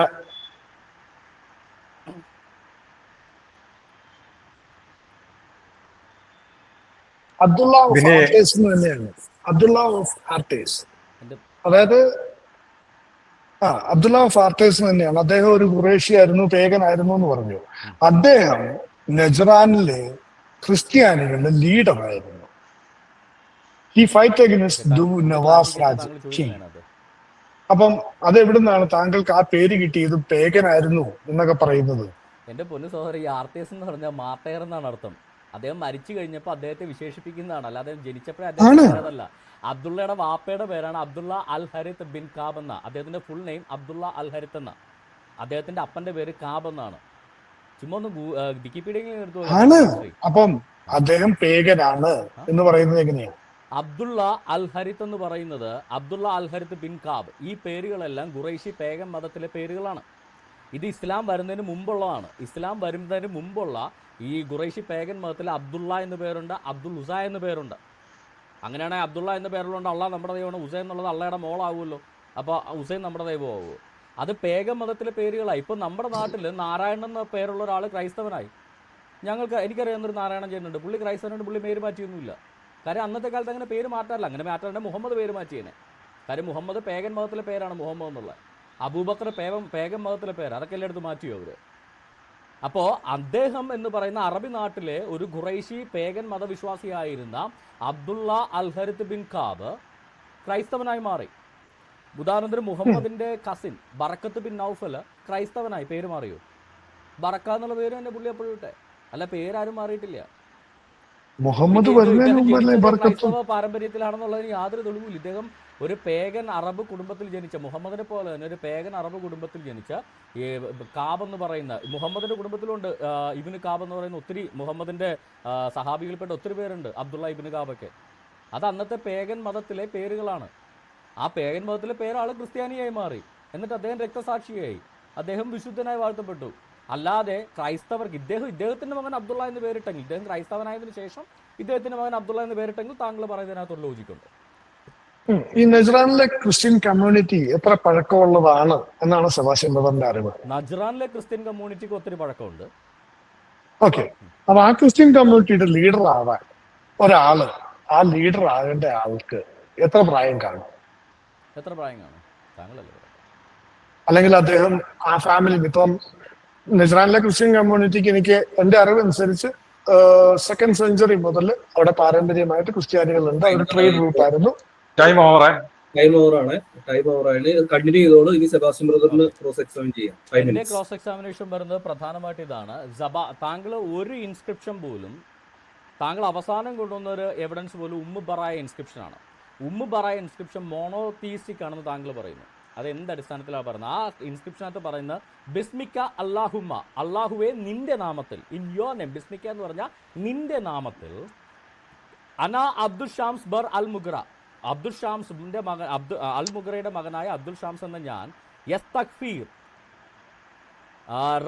റബ്ബഹു, എൻ്റെ കർത്താവിനോട് ഞാൻ പാപമോചനം, എൻ്റെ റബ്ബിനോട് ഞാൻ പാപമോചനം തേടുന്നു. അള്ളാഹുവെ നിന്റെ നാമത്തിൽ എൻ്റെ റബ്ബിനോട് ഞാൻ പാപമോചനം. അപ്പോൾ അള്ളാഹുവിനെ നീ എന്നും ഇദ്ദേഹത്തിൻ്റെ റബ്ബിനെ എൻ്റെ റബ്ബെന്നും പറയുമ്പോൾ ഇതിലെങ്ങനെയാണ് മോണോതീസ്റ്റിക്കാന്ന്? ഇവിടെ രണ്ടുപേര് വ്യക്തമായിട്ടുണ്ട്. അള്ളാഹു എന്ന് പറയുന്ന, അള്ളാഹുവെ നിന്റെ നാമത്തിൽ നിന്ന് അള്ളാഹുവിനെ നീ എന്ന് സെക്കൻഡ് പേഴ്സൺ വിളിക്കുന്ന ഈ അള്ളാഹുവും ഈ റബ്ബെന്ന് എൻ്റെ റബ്ബെന്ന് ഇദ്ദേഹം വിളിക്കുന്ന അദ്ദേഹത്തിൻ്റെ റബ്ബും രണ്ട് പേരല്ലേ? രണ്ട് ദൈവങ്ങളോട് ഒരു ദൈവത്തെ മധ്യസ്ഥത നിർത്തി മറ്റൊരു ദൈവത്തോട് പ്രാർത്ഥിക്കുന്നത് എങ്ങനെയാണ് സഹോദരൻ മോണോതീസ്റ്റിക് ആവുന്നത്? ഇത് മോണോതീസ്റ്റിക് ആണ് എന്ന് വാദിക്കുന്നത് ഞാനല്ല. മോണോതീസ്റ്റിക് ആണെന്ന് വാദിക്കുന്നയാള് ഈ പ്രശസ്തനായ ആർക്കിയോളജിസ്റ്റ് ആയിട്ടുള്ള അൽ ജലാദാണ്. ഈ പറയുന്ന സ്റ്റേറ്റ്മെന്റ് എങ്ങനെ മോണോതീസ്റ്റിക്? ഈ സ്റ്റേറ്റ്മെന്റ് മോണോതീസ്റ്റിക് താങ്കൾ എങ്ങനെ പറഞ്ഞാൽ താങ്കൾ മോണോതീസ്റ്റിക്? അഹമ്മദ് അൽ ജലാദിന്റെ അദ്ദേഹത്തിന്റെ ഒരു വീഡിയോ അദ്ദേഹം പ്രസന്റ് ചെയ്തിരിക്കുന്ന ഒരു വീഡിയോ ഉണ്ട്. എന്ത് പറയുന്നു എന്നുള്ളതല്ല, ഈ സ്റ്റേറ്റ്മെന്റ് മോണോതിസ്റ്റിക് ആണോ? അതാണ് ഇവിടുത്തെ ക്വസ്റ്റ്യൻ. ആ സ്റ്റേറ്റ്മെന്റ് മോണോതിസ്റ്റിക് ആയിക്കൂടെ? അതെന്താണ് മോണോതിസ്റ്റിക് ആകാത്തത്? അതെങ്ങനെയാണെന്ന് വെളിപ്പെടുത്തും. അല്ലാഹുവേ ഞാൻ എന്റെ റബ്ബിനോട് പാപമോചനം തേടുന്നു എന്ന് പറഞ്ഞത് എങ്ങനെയാ മോണോതിസ്റ്റിക് ആണെന്ന് ചോദിച്ചേ? ഓക്കെ, കർത്താവിന്റെ നാമത്തിൽ ഞാൻ ഈ ദൈവത്തോട് പാപമോചനം തേടുന്നു, അല്ലെങ്കിൽ പരിശുദ്ധാത്മാവെ നീ എനിക്ക് കർത്താവെ നിന്റെ നാമത്തിൽ ഞാൻ എന്റെ ദൈവത്തോട് പാപമോചനം തേടുന്നു പറഞ്ഞാൽ കർത്താവും ദൈവം രണ്ടായില്ലോ. കർത്താവും ദൈവവും ഈ പറയുന്ന പിതാവും പുത്രനും പരിശുദ്ധാത്മാവും ഉണ്ട്. പുത്ര ഈ പറയുന്ന ഇവർക്ക് പിതാവും പുത്രനും പരിശുദ്ധാത്മാവൊന്നും അല്ലല്ലോ പേഗൻ അറബ്സിനുള്ള. ഇത് പേഗനാണെന്ന് താങ്കളോട് ആരാ പറയുന്നത്? താങ്കൾ പറയുന്നത് ഈ പറയുന്ന മലേഷ്യൻ റിസർച്ച് സെന്ററിന്റെ ഡാറ്റ മാത്രമാണ്. മറ്റാരെങ്കിലും പറഞ്ഞിട്ടുണ്ടോ ഇത് പേഗനാണെന്ന്? ക്രൈസ്തവ ഇൻസ്ക്രിപ്ഷൻസിനകത്ത് എല്ലാത്തിനകത്ത് ഇത് എങ്ങനെയാണ് പേഗൻ എന്നുള്ളതിന് കൃത്യമായ എവിഡൻസ് മലേഷ്യൻ റിസർച്ച് സെന്റർ അല്ല. അബ്ദുള്ള, ഞാനിപ്പോൾ എൻ്റെ പേപ്പർ എടുത്ത് ഡിസ്പ്ലേ ചെയ്യാം. ഓക്കെ, താങ്കൾക്ക് കണ്ടോളൂ. ഇതാണ് എൻ്റെ പേപ്പർ. ഞാൻ കുറച്ചുകൂടെ വലുതാക്കി തരാം. ഇത് മലേഷ്യൻ റിസർച്ച് സെന്റർ എന്ന് താങ്കളോട് ആരാ പറഞ്ഞത്? ഇതിൻ്റെ റിസർച്ചേഴ്സ് ഇവരൊക്കെയാണ്. History and archaeological Abdullah Saad al Thani, history and archaeological department, Kuwait university, Saba Aslam university city Kuwait. രണ്ടാമത്തെ ആൾ അജാബ് മുഹമ്മദ് അൽ ഖുത്തിബി, അദ്ദേഹത്തെ heritage commission Kuwait kingdom of Saudi Arabia, king Abdul Aziz historical centre Riyadh. കുവൈറ്റിലെയും റിയാദിലെയും അറബിക്കിലെ academic സ്കോളേഴ്സാണ് ഇത് confirm ചെയ്യുന്നത്. ഇതെല്ലാ രൂപമനുസരിച്ചിട്ടും ഇത് ഒരു ഇസ്ലാമിക പ്രീ ഇസ്ലാമിക് പേഗൻ അറബ്സിൻ്റെയാണ് എന്ന് വളരെ കൃത്യമായിട്ട് പറയുന്നത്. അതെങ്ങനെയാണ് സഹോദര താങ്കൾ തന്നെ മോണോതീസ്റ്റിക് ആവുന്നത്? ഏതൊരു പറഞ്ഞു എന്ന് പറഞ്ഞാൽ അത് മോണോതീസ്റ്റിക് അല്ല. ഒന്നുകിൽ അത് മോണോതീസ്റ്റിക് ആണ് എന്നുള്ളതിന് എന്തെങ്കിലും ആ സ്റ്റേറ്റ്മെന്റിനകത്ത് എവിഡൻസ് വേണം. ഇനി അൽജല ഈ പറയുന്ന ഞാൻ പറയുന്നയാളുടെ ഈ പേപ്പറുകൾ അവിടെ ലഭ്യമാണ്. ഞാൻ എടുക്കാം അദ്ദേഹത്തിന്റെ പേപ്പറുകൾ. ഡോക്ടർ അഹമ്മദ് അൽ ജലാദ് എന്ന് പറയുന്ന ആളാണ് ഈ മോണോതീസ്റ്റിക് ആണെന്നുള്ളതിന് എന്ത് ആർഗ്യുമെന്റ് ആണ് അദ്ദേഹം വെക്കുന്നത്? അല്ല, അദ്ദേഹം എന്ത് പറയുന്നു എന്നല്ല, അദ്ദേഹം എന്ത് തെളിവ് അടിസ്ഥാനത്തിലാണ് ഇത് മോണോതീസ്റ്റിക് ആണ്, ആ തെളിവാണ് താങ്കൾ എടുക്കേണ്ടത്. അല്ലാതെ അയാൾ എന്ത് പറഞ്ഞിരിക്കുന്നു എന്നുള്ളതല്ല. അങ്ങനെ എനിക്ക് ഈ രണ്ട് പണ്ഡിതം, താങ്കൾ ഒരു പണ്ഡിതം എടുത്തെങ്കിൽ രണ്ട് പണ്ഡിതം എടുത്തിക്കൂടെ? ഇവർ പറഞ്ഞിട്ടുണ്ട് ഇസ്ലാം. അങ്ങനെയല്ല, അദ്ദേഹം എന്ത് തെളിവാണ് പറഞ്ഞിട്ടുള്ളത് ആ തെളിവ് വെച്ച് താങ്കൾ ഇവിടെ സമർത്ഥിക്കുകയാണ് വേണ്ടത്. ഇന്നയാൾ കൊണ്ടുവന്ന ഇന്ന തെളിവ് പ്രകാരം ഇത് മോണോതീസ്റ്റിക് ആണ്.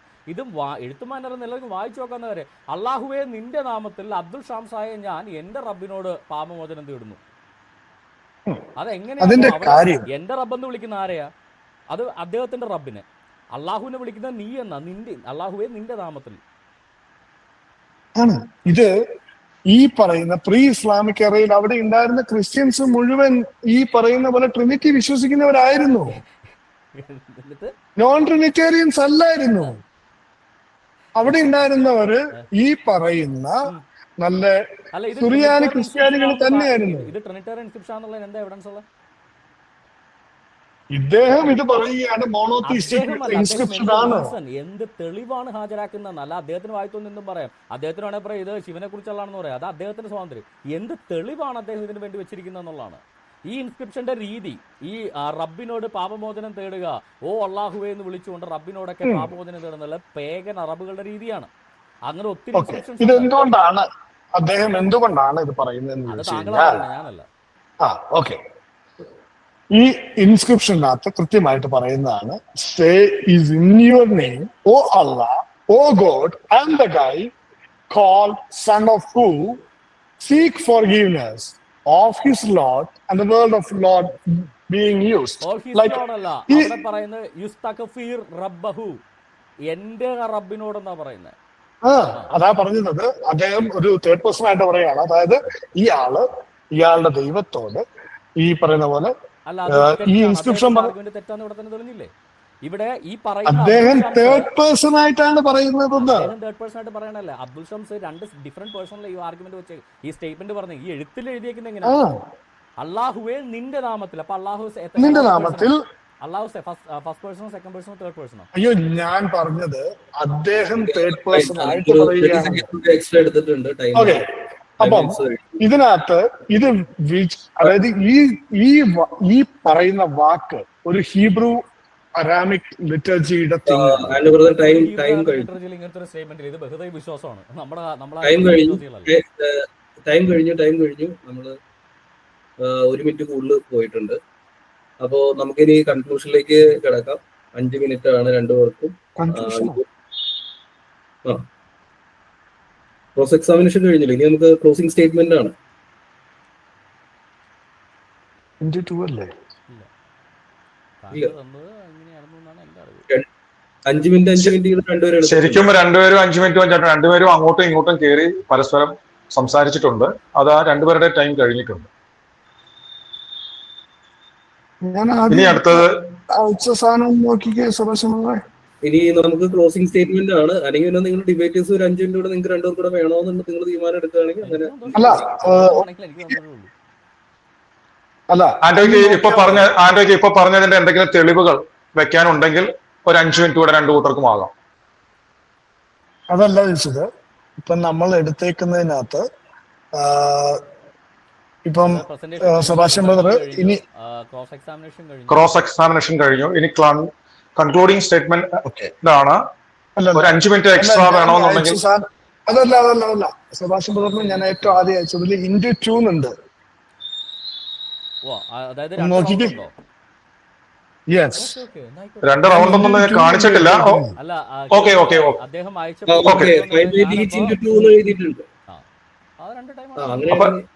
അപ്പൊ ഇനി നെക്സ്റ്റ് ആന്റോ, അത് കഴിഞ്ഞ് സെബാസ്റ്റ്യൻ ബ്രദർ. അടുത്ത 5 minutes Anto brother. Okay, cross examine ചെയ്യാം. സെബാസ്റ്റ്യൻ ബ്രദർ ഒരു പ്രസന്റേഷൻ കാണിച്ചിരുന്നു. ആ പ്രസന്റേഷനിലേക്കാണ് ഞാൻ പോകുന്നത്. സെക്കൻഡ്, എന്റെ ഇമേജ് ക്ലോസ് ആകല്ലേ.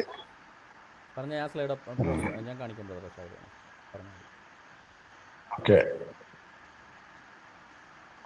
സ്ലൈഡ് ഒറ്റ സെക്കൻഡ്.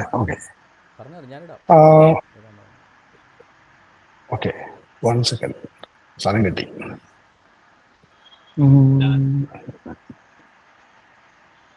ഈ സ്ലൈഡ് കാണിച്ചിരുന്നോ? കാണുന്നില്ല. Okay, window share. ഓക്കെ, ഇത് കാണിച്ചിരുന്നോ? കാണിച്ചിരുന്നു. ഓക്കെ, ഇതിൽ എഴുതിയിരിക്കുന്നത് എന്താണെന്നാണ് സുഭാഷ് ബ്രദർ പറഞ്ഞത്? പിന്നെ ഒരാളുടെ പേരാണ് എഴുതിയിരിക്കുന്നത്, വ്യക്തമല്ല. എന്താ പറയുക, സലാമയോ സൽമയോ അങ്ങനെ എന്തുകൊണ്ടെങ്കിലും വായിക്കാം. പിന്നെ ഇയറും വർഷം എഴുതിയിരിക്കുന്നത് ദിക്കർ അൽ-ഇലാഹ്. അതൊരു ക്രിസ്ത്യൻ ഇൻസ്ക്രിപ്ഷൻ ആണ്. മുഹമ്മദ് ജനിക്കുന്നതിന് മുന്നേയുള്ള ക്രിസ്ത്യൻ ഇൻസ്ക്രിപ്ഷൻ ആണ്. അൽ ഇലാഹ് എന്നാണ് എഴുതിയിരിക്കുന്നത്. അതും ഈ പറയുന്ന മുമ്പേ നമ്മൾ എടുത്ത സബാദിൽ എഴുതിയിരിക്കുന്ന ഒരുപോലെ തന്നെയാണ് എഴുതിയിരിക്കുന്നത്. സബാദിൽ എഴുതിയിരിക്കുന്നത് ഇതും നമ്മൾ എന്താ വ്യത്യാസം ഇത് പറയാമോ? സബാദിൽ എഴുതിയിരിക്കുന്നത് അൽ ഇലാഹ്, സബാദിൽ എഴുതിയിരിക്കുന്നത് അൽ അല്ലാഹ് എന്ന് വേണം വായിക്കാം. ഒരിക്കലും അള്ളാഹ് എന്ന് വായിക്കാൻ പറ്റത്തില്ല. ഇത് രണ്ടും തമ്മിലുള്ള വ്യത്യാസം ഒന്ന് പറയാമോ? ഞാൻ പറയാം. അതായത് സബാദിൽ എഴുതിയിരിക്കുന്നത് അതിനകത്തെ അക്ഷരങ്ങൾ എന്ന് വെച്ചാൽ അലിഫ് ലാം ഹ. ഇപ്പൊ ഞാൻ കാണിക്കുന്ന ഈ സ്ക്രീൻ കാണാവോന്ന് എനിക്ക് അറിയില്ല. ആ സബാദിലുള്ള അലിഫ് ലാം അത് തന്നെയല്ലേ ഇതും? അല്ല, അലിഫ് ലാം അടുത്ത അക്ഷരം ഏതാ? ലാം അല്ല, അലിഫ് ലാം അല്ല, അടുത്ത അക്ഷരം എനിക്ക് അറബി പറഞ്ഞത് അലിഫ് ലാം ഹ. എന്തായി? ആലിഫ് ലാം അതിനകത്ത് അർക്കൊന്നുമില്ല. ആലിഫ് ലാം ചേരുമ്പോ അല്ല്. ഓക്കെ, പിന്നെ ആലിഫ് ലാം ഹ അപ്പൊ എന്തായി? അൽ അലാഹ്. അൽ ഇലാഹ ആയാലും അലാഹ ആയാലും അറബിക്ക് അവിടെ എഴുതിയിരിക്കുന്ന എന്താണ് സഹോദര? താങ്കൾ ലോപിപ്പിക്കല്ലേ. അൽ അലാഹ് എന്ന് പറഞ്ഞ എങ്ങനെ അല്ലാഹ് ആകുന്നേ? അപ്പൊ ഈ ഇപ്പത്തെ അറബിയിൽ അൽ അലാഹ് താങ്കൾ ഒന്ന് കൂട്ടി വായിച്ചേ. അൽ അലാഹ ഇപ്പത്തെ അറബിയിൽ അല്ലാഹ് എന്ന് എഴുതുന്നത് എങ്ങനെയാണ്? അൽ അറബിയിൽ അല്ലാഹ് എന്ന് എഴുതുന്നു. എന്റെ പൊന്നു സഹോദര, രണ്ടാമത്തെ ലൈനിൽ കാണുന്ന ആ ഒരു എന്താ പറയാ, നമ്മൾ ഈ സിഗ്മെന്റുകളുടെ നിലവാരത്തിൽ അല്ലാഹ് ഈ ലോപസന്ധി, അതായത് നമ്മൾ കൃത്യമായിട്ട് മനസ്സിലാക്കണം അറബി ഭാഷയുടെ പ്രത്യേകത. 2 ലാമോ അല്ല, ഇത് എഴുതിയവർക്ക് ലോപസന്ധി അറിയില്ലായിരുന്നു എന്നാണോ താങ്കൾ പറയുന്നത്? എഴുതുമ്പോഴെങ്ങനെയാണ് സാറേ ലോപസന്ധി എടുക്കുന്നത്? അപ്പൊ അല്ലാഹ് ഇത് വായിക്കുമ്പോഴല്ലേ മാറുന്നത്? അല്ല, അല്ലാഹ് എഴുതുന്നത് എങ്ങനെ? ഇത് ഇതാണ് അല്ലാഹ് എന്ന് പാലിയോ അറബിക്കിൽ എഴുതുന്ന സ്ക്രിപ്റ്റ്. അത് അൽ അലാഹ് എന്ന് എഴുതി എങ്ങനെ അല്ലാഹ് ആകുന്നത് താങ്കൾ തെളിയിച്ചു തരണം. ഇത് അൽ അലാഹ് അല്ല, അൽ അലാഹ എന്നാ, ആലിഫ് ലാം ഹ, അത് അൽ അലാഹയാ. സെബാസ്റ്റ്യൻ ബ്രദറെ, നമ്മള് അറബിക് ലാംഗ്വേജിന്റെ ബേസിക് ഗ്രാമറ്റിക്കൽ നിയമം എടുക്കണം. അവിടെ ഈ രണ്ട് ലാം അങ്ങാണ്ട് ചേരുമ്പോ ഏതാണ്ട് ഒന്ന് പോകും. കാരണം അത് എല്ലാ ഭാഷയിലും ഉള്ളതാണ്. കാരണം അത് ഏത് ഗ്രാമർ നിയമമാണ് താങ്കൾ ഒന്ന് എടുത്തേ? എന്ത് നിയമത്തിന്റെ അടിസ്ഥാനത്തിലാണ് താങ്കൾ ഈ പറയുന്നത്? അറബിക് ഭാഷയ്ക്ക് ഒരു നിയമം ഉണ്ടോ ഗ്രാമറ്റിക്കൽ? ഏത് അന്നത്തെ കാലത്ത്? ഏത് കാലം? ഓക്കെ, അങ്ങനെയാണെങ്കിൽ ഇതുപോലെ തന്നെ ആ നിയമം മാറ്റം വന്നിട്ടുണ്ടോ? ആ നിയമം ഖുറാന് ശേഷം. ഓക്കെ, അപ്പൊ അങ്ങനെയാണെങ്കിൽ ഇന്നത്തെ അറബിക്കില് ഏതൊക്കെ അക്ഷരങ്ങളാണ് ഈ പറഞ്ഞ അള്ളാഹിനുള്ളത്? ഈ ഭാഷ ഈ ലെറ്റേഴ്സുമായിട്ട് യാതൊരു ബന്ധവും ഇല്ല. ലെറ്റേഴ്സ് അല്ല, അക്ഷരങ്ങളുണ്ടല്ലോ. ആ അക്ഷരം മാറിയെന്നല്ലേ ഉള്ളൂ, അക്ഷരത്തിന്റെ രൂപം മാറിയെന്നല്ല, അക്ഷരങ്ങൾ അതേപടി തന്നെയല്ലേ? അതെ. ഓക്കെ, ഏതൊക്കെ അക്ഷരങ്ങളാണ് ഇന്ന് അല്ലാഹിനുള്ള? ആലിഫ്, ലാം, പിന്നെ ഏതൊക്കെ അക്ഷരങ്ങളുള്ള? ലാം ഹ, അത് തന്നെ, സെയിം തന്നെ. അവിടെ ഒരു ആലിഫ് കൂടെ ഉണ്ടെന്ന് മറ്റേനകത്ത്, അതെന്താ വിഴുങ്ങുന്നതെന്ന് ഞാൻ ചോദിക്കുന്നേ? എവിടെയാണ് ഈ ആലിഫ് വരുന്നത്? ഈ ആലിഫ് ലാം തന്നെയല്ലേ? ആലിഫ് ലാം ചേർത്താൽ അല്ല്, പിന്നെ ആലിഫ് ലാം ഹാ എന്ന് പറഞ്ഞ അലാഹ, അൽ അലാഹ. ഇന്നത്തെ അള്ളാഹിനകത്ത് ആലിഫ് ലാം കഴിഞ്ഞിട്ട് ഒരു ലാം കൂടാനുള്ള, അല്ലാതെ ഒരു ആലിഫ് അതിനകത്ത് ഇല്ല. പിന്നെ ആലിഫ് ലാം കഴിഞ്ഞിട്ട് പിന്നെ ഒരു ആലിഫ് ഇല്ല ഇന്ന്. അതെന്താ വിഴുങ്ങുന്നതെന്ന് ഞാൻ ചോദിച്ചത്. താങ്കളല്ലേ പറഞ്ഞത് എഴുത്തിലല്ല പറയുമ്പോൾ മാത്രമാണ് ലോപിക്കുന്നത്. ഇത് എഴുതിയപ്പോഴും ലോപിച്ചല്ലോ. അപ്പൊ ഇനി ഈ അതിന് ഉത്തരം പറഞ്ഞിട്ട് പോകും. താങ്കൾ ചോദ്യം ഇത് ലോപിപ്പിക്കുന്നത് താങ്കൾ പറഞ്ഞു, അത് ലോപിക്കുന്നില്ല എന്ന് പറഞ്ഞപ്പോ ഞാൻ ഒരു ലോപിക്കുന്നില്ല ബ്രദറെ, താങ്കൾ പറയുന്ന അക്ഷരം അവിടെ എങ്ങനെ ലോപിച്ചാന്ന് ഞാൻ ചോദിച്ചേ. അപ്പൊ ഇതിനെ എങ്ങനെയാണ് താങ്കൾ വായിക്കുക? ഇതിനെ എങ്ങനെ വായിക്കും? താങ്കൾ ഏത് സ്ക്രിപ്റ്റ് ആണെന്ന് പറ. ഇത് പാലിയോ അറബിൽ തന്നെ ഞാനിപ്പോ എഴുതി വെച്ചേക്കുന്ന ആ സ്ക്രിപ്റ്റ്. ഇതിനെ നിങ്ങൾ എങ്ങനെ വായിക്കും? ഒന്ന് വായിക്കാമോ? താങ്കള് ഇതിനകത്തെ ആദ്യത്തെ അക്ഷരം ഏതാ? ഇത് ആലിഫ്. അള്ളാഹ് എന്നുള്ള ഇന്നത്തെ അറബിയിൽ ആദ്യത്തെ അക്ഷരം ഏതാ? ഞാൻ ചോദിച്ചത് ഇതെങ്ങനെ വായിക്കും? അള്ളാഹ് ഇന്നത്തെ അള്ളാഹ് എനിക്ക് അറബി അറിയില്ല സാറേ. ഞാൻ പറഞ്ഞു തരാം. ഇന്നത്തെ അള്ളാഹ് എന്നുള്ളത് അറബിയിൽ എഴുതുന്നത് ആലിഫ് ലാം ഹ. ഓക്കെ, ആലിഫ് ലാം ചേരുമ്പോൾ അല്ലാകും, ലാം ഹ ചേരുമ്പോൾ ലാഹാവും, അല്ലാഹ് എന്നാവും. എന്നാൽ ഈ പറയുന്ന സ്ക്രിപ്റ്റിനകത്ത് എഴുതിയിരിക്കുന്നത് ആലിഫ് ലാം ഹ, അതായത് അൽ അലാഹ എന്നാണ് എഴുതിയിരിക്കുന്നത്. അത് ക്രൈസ്തവർ സിറിയാക്കില് അലാഹ് എന്ന് ദൈവത്തെ വിളിക്കും, അള്ളാഹു എന്നല്ല അലാഹ് എന്ന്. അതിന് അറബിക്കിൽ വരുമ്പോൾ ഒരു അല്ലൂടെ ചേർത്ത് പറയുമ്പോൾ അൽ അലാഹ എന്ന് വിളിക്കും, അല്ലാതെ അള്ളാഹ എന്നല്ല വിളിക്കുന്നത്. ഈ അല്ല് ഈ എഴുതുമ്പോ എഴുതത്തില്ലേ? അല്ല എഴുതുമ്പോൾ എഴുതുമല്ലോ. ചേർത്ത് വിളിക്കുവാണ് ചെയ്യുന്നത്? ഇല്ല, അല്ല എഴുതുമ്പോൾ എഴുതിയിട്ടുണ്ട്. അതല്ലേ എഴുതാ കാണുന്നത്. ഞാൻ എഴുതി വെച്ചിരിക്കുന്നത് എന്താണ് സഭാഷൻ ബ്രദർ? താങ്കൾ എഴുതി വെച്ചിരിക്കുന്നത് അവിടെ എഴുതിയിരിക്കുന്ന സ്ക്രിപ്റ്റ് പ്രകാരം അതിനകത്തൊരു ആലിഫുണ്ട്, അതിനുശേഷം അതിനകത്തൊരു ലാം ഉണ്ട്, പിന്നെ അതിനുശേഷം താങ്കൾ പിന്നീട് ഒരു ആലിഫ് കൂടെ ഇട്ടിട്ടുണ്ട്, പിന്നെ ഒരു ലായും ഹായും ഉണ്ട്. ഇതാണ് എന്റെ അറിവുള്ളത്. ഇതെന്താ വായിക്കുക? ഇതോ അല്ല, അപ്പൊ രണ്ടാമത്തെ ആലിഫ് എവിടെ പോയി? അതെവിടെ പോയെന്നാ ചോദിക്കണേ? ഈ വായിക്കുമ്പോ എന്താ എഴുത്തുമായി അറിയാത്തവരാണ് ഇത് വായിക്കുന്നത്. രണ്ടാമത് ഈ താങ്കൾ ലാമിന് ശേഷം ഒരു ആലിഫ്. ഇനി നമുക്ക് ഇനി ക്രോസ് എക്സാമിനേഷൻ നടക്കാം. Sebastian brother, time starts. Okay, എന്റെ ക്രോസ് എക്സാമിനേഷൻ എന്ന് പറഞ്ഞാൽ ഇദ്ദേഹം പറഞ്ഞിട്ടുള്ള പല കാര്യങ്ങളുണ്ട്. താങ്കൾ ഒരു കവിത പറഞ്ഞില്ല, ആ കവിതയുടെ അകത്ത് അള്ളാഹ് എന്നാ പറഞ്ഞ ആ കവിത ഏതാ ബ്രദറെ? അത് കവിയുടെ പേര്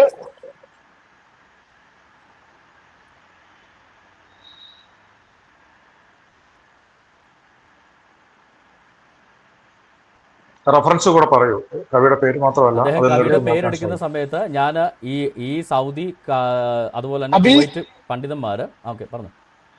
ഈ അബ്ദുൽ ഷാംസിന്റെ ഇപ്പൊ കാണിച്ചു കഴിഞ്ഞാൽ ഇദ്ദേഹം ഇദ്ദേഹം അള്ളാഹു എന്ന് എഴുതിയിരിക്കുന്നു പറയുന്ന ഇതിനെക്കുറിച്ച് അവർ പറയുന്ന Abdul Shams, we notice that the religious formula that is used do not seem to designate him as a Christian.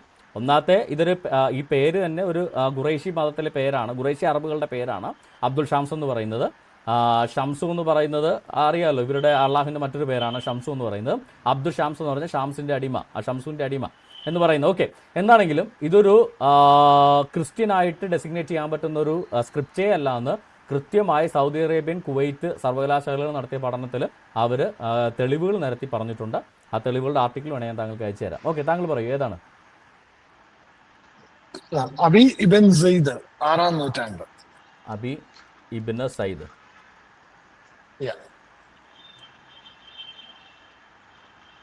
Okay, അദ്ദേഹത്തിന്റെ ഏത് കവിത? സാഫ് ഇബിൻ സയ്ദ് ആണോ അബി ഇബിൻ സയ്ദ് ആണോ? അബി ഇബൻ സയ്ദ്. ഓക്കെ, അബൻ ഇബിൻ സയ്ദ്.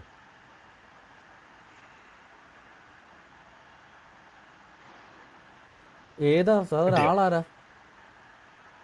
കറക്റ്റ് പേരൊന്ന് സ്പെല്ല് ചെയ്യാവോ? കാര്യം അബൻ ഇബിൻ സയ്ദ് എന്നൊക്കെ പറയുന്ന കൃത്യമായ പേരോ അതിന് അപ്പുറത്തേക്കുള്ള എന്തെങ്കിലും റെഫറൻസ് ഉണ്ടോ? കവിതയുടെ പേരുണ്ടോ?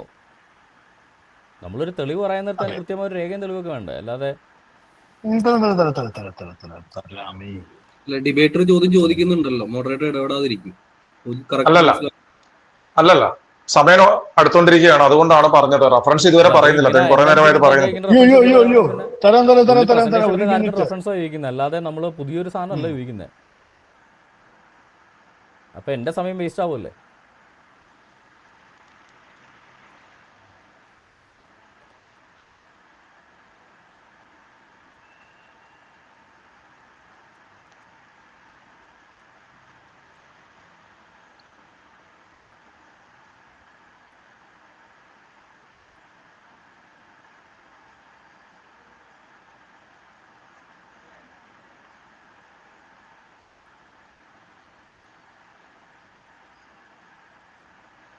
ഓക്കെ, ഞാൻ ആ പേപ്പർ സഭാഷിന് അയക്കാം. ഏത് കവിതയാണെന്നൊന്ന് പറഞ്ഞാൽ ഉപകാരമായിരിക്കും. ഞാനിപ്പോൾ ഈ സംവാദത്തിനിടയ്ക്ക് എനിക്ക് പേപ്പർ താങ്കൾ അയച്ച് ഞാൻ കിട്ടി നോക്കി തരാനുള്ള സമയമില്ലല്ലോ. അതുകൊണ്ട് അത് ഏത് കവിതയിൽ എങ്ങനെയാണ് എഴുതിയിരിക്കുന്നത്, ആ കവിതയുടെ രൂപം താങ്കളുടെ കയ്യിലുണ്ടോ? അത് ആരെങ്കിലും പറഞ്ഞിട്ട് പറയുന്നതാണെങ്കിൽ അതിന് വാലിഡിറ്റി ഇല്ല. താങ്കൾ ആ കവിത വായിച്ച് അല്ല, ഞാൻ ബ്രൗൺ ആറിന്റെ ഹൂ ഈസ് അല്ലാഹ് ബിഫോർ ഇസ്ലാം എന്ന എന്റെ പൊന്നു സഹോദര, അദ്ദേഹത്തിന്റെ പ്രൊജക്റ്റിൽ നിന്നാണ് ഇത് എടുത്തിരിക്കുന്നത്. സഹോദര, അതൊക്കെ ശരി. ഞാൻ ചോദിച്ചത് ആ കവിതയുടെ അകത്ത് അള്ളാഹ് എന്നാണോ അല്ലില്ലാഹ് എന്നാണോ എഴുതിയിരിക്കുന്നതെന്നാണ് ഞാൻ ചോദിച്ചത്. അല്ലാഹു എന്നെ ആ കവിതയുടെ അകത്ത് അങ്ങനെയാണെന്നുള്ളതിന് താങ്കളുടെ ഉള്ള രേഖ ഒന്ന് കാണിക്കുമെങ്കിൽ ഉപകാരമായിരുന്നു. Okay okay.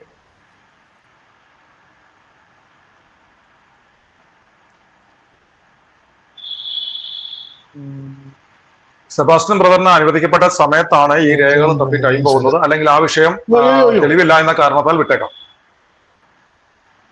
എന്നാൽ അത് വിടാം. Christian Poes and pre Islamic references കവിതയുടെ അകത്ത് അള്ളാഹ് എന്ന് വിളിക്കുന്നുണ്ടോ? ഇനി ഖുറൈശി ദേവനായ അള്ളാഹ് എന്നാണോ വിളിക്കുന്നത് നമുക്ക് അറിയണ്ടേ? അല്ല, അള്ളാഹു സൃഷ്ടികളെ വിജ്ഞാനത്തോടെ സൃഷ്ടിച്ചു, കാണിച്ചാൽ ഉപകാരമായിരിക്കും. അല്ലെങ്കിൽ ആ കവിത എവിടെ കിട്ടുമെന്നുള്ള ലിങ്ക് തന്നെ ഞങ്ങൾ നോക്കിയിട്ട് പരിശോധിക്കാം. അല്ല, താങ്കൾ ആകാശത്ത് നിന്ന് ഇങ്ങനെ ഒരു സാധനം റൗണ്ട് ചെയ്തിട്ട് കാര്യമില്ല. ഒരു കാര്യം പ്രസന്റ് ചെയ്യാൻ നേരത്തെ അതിന് കൃത്യമായിട്ട് തെളിവ് കാണിക്കണ്ടേ? അങ്ങനെ ഒരു കവിത ഉണ്ടെങ്കിൽ താങ്കൾ ആ കവിത ഒന്ന് കാണിച്ചാൽ, അല്ലെങ്കിൽ ആ കവിതയുടെ ലിങ്ക് എവിടെ കിട്ടുമെന്ന് പറഞ്ഞാൽ ഞാൻ വേണം നോക്കാം. ബ്രൗൺ ആറിന്റെ പുസ്തകത്തിനകത്ത് ആ കവിതയുണ്ടോ? ഒന്ന് താങ്കൾ ഒന്ന് ഫോട്ടോ എടുത്തൊന്ന് താങ്കൾ ഷെയർ ചെയ്തേ, ഞങ്ങളൊന്ന് കാണട്ടെ. ഓക്കെ.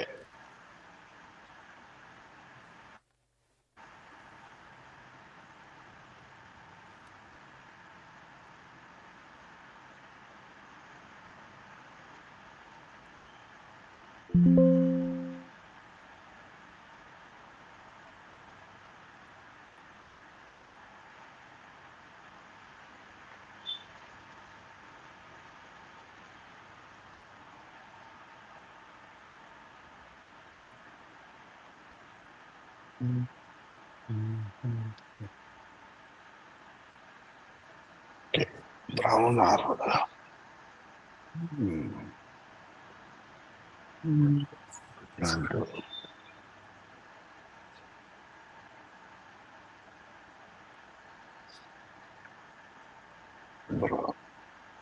ഞാനൊരു ചോദ്യം ചോദിച്ചിട്ടുള്ള എനിക്ക് സമയം ഇത് ന്യായമല്ല നിങ്ങൾ ചെയ്യുന്നത്. ഓക്കെ, ഒരു മിനിറ്റ് ഈ സാധനം ഒന്ന് പ്രൊജക്ട് ചെയ്തോട്ടെ. ഞാൻ ആ ടൈം കൺസിഡർ ചെയ്യുന്നുണ്ട്. Thank you.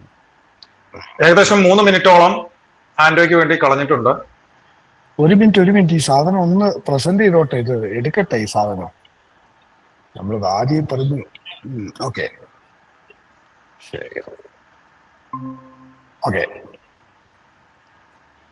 ഓക്കെ, ഇപ്പൊ അത് കാണുന്നുണ്ടല്ലോ അല്ലേ? കവിത ഒന്ന് എടുത്ത് കാണിച്ചാൽ പോരായിരിക്കും. Okay okay okay.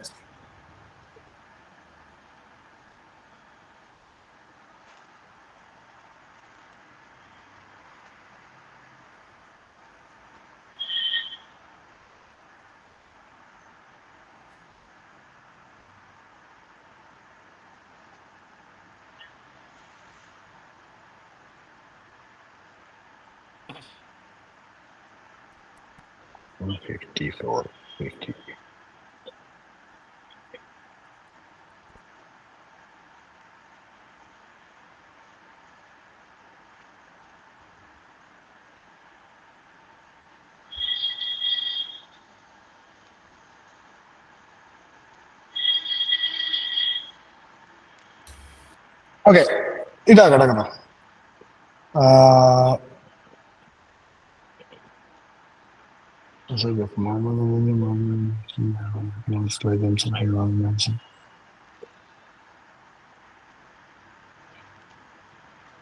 ഇത് അബ്ദുള്ളയുടെ കാര്യമല്ലേ, മുഹമ്മദിന്റെ പാപ്പ അബ്ദുള്ളയുടെ കാര്യമാണ് ചോദിക്കുന്നത്.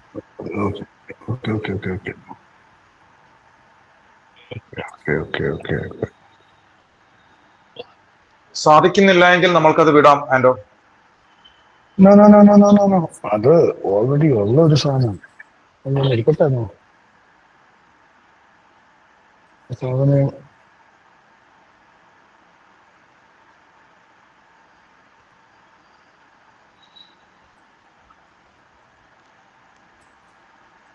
കാര്യം ഇദ്ദേഹത്തിന്റെ ഇതിന് കവിതയെക്കുറിച്ച് ഒരു ജേണൽ ആർട്ടിക്കിൾ ഞാൻ ഇദ്ദേഹം ഇപ്പം പറഞ്ഞപ്പോൾ തപ്പി കേട്ടോ. അദ്ദേഹം ജയിലിൽ കിടന്നുകൊണ്ട് എഴുതിയ ഒരു കവിതയെക്കുറിച്ചൊക്കെ കിട്ടുന്നത്. അതിനകത്തൊന്നും ഈ പറയുന്ന സ്റ്റേറ്റ്മെൻറ്റുകളൊന്നുമില്ല. അതുകൊണ്ടാണ് ഞാൻ ചോദിച്ചത്.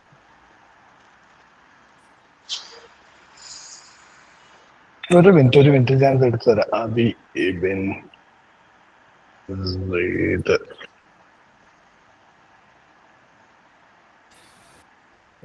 ഈ ടൈമിൽ വേറെ അദ്ദേഹത്തിന് എത്രാമത്തെ പോയമാണെന്ന് വല്ല പിടിയുണ്ടോ? അദ്ദേഹത്തിന് കുറെ പോയംസ് ഉള്ളതിൽ എത്രാമത്തെയാണ് താങ്കൾ ഉദ്ദേശിക്കുന്ന പോയം എന്നെങ്കിലും പറയാമോ?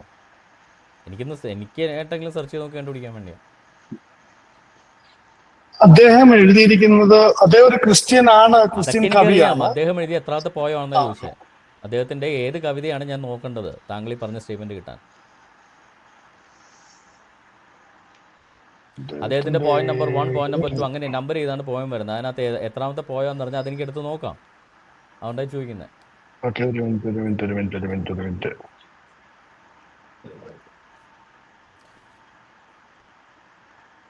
മിനിറ്റ്, അത് എടുത്തു തരാം. പോയിന്റ് നമ്പർ എടുത്തു തരാം. പോയിന്റ് നമ്പർ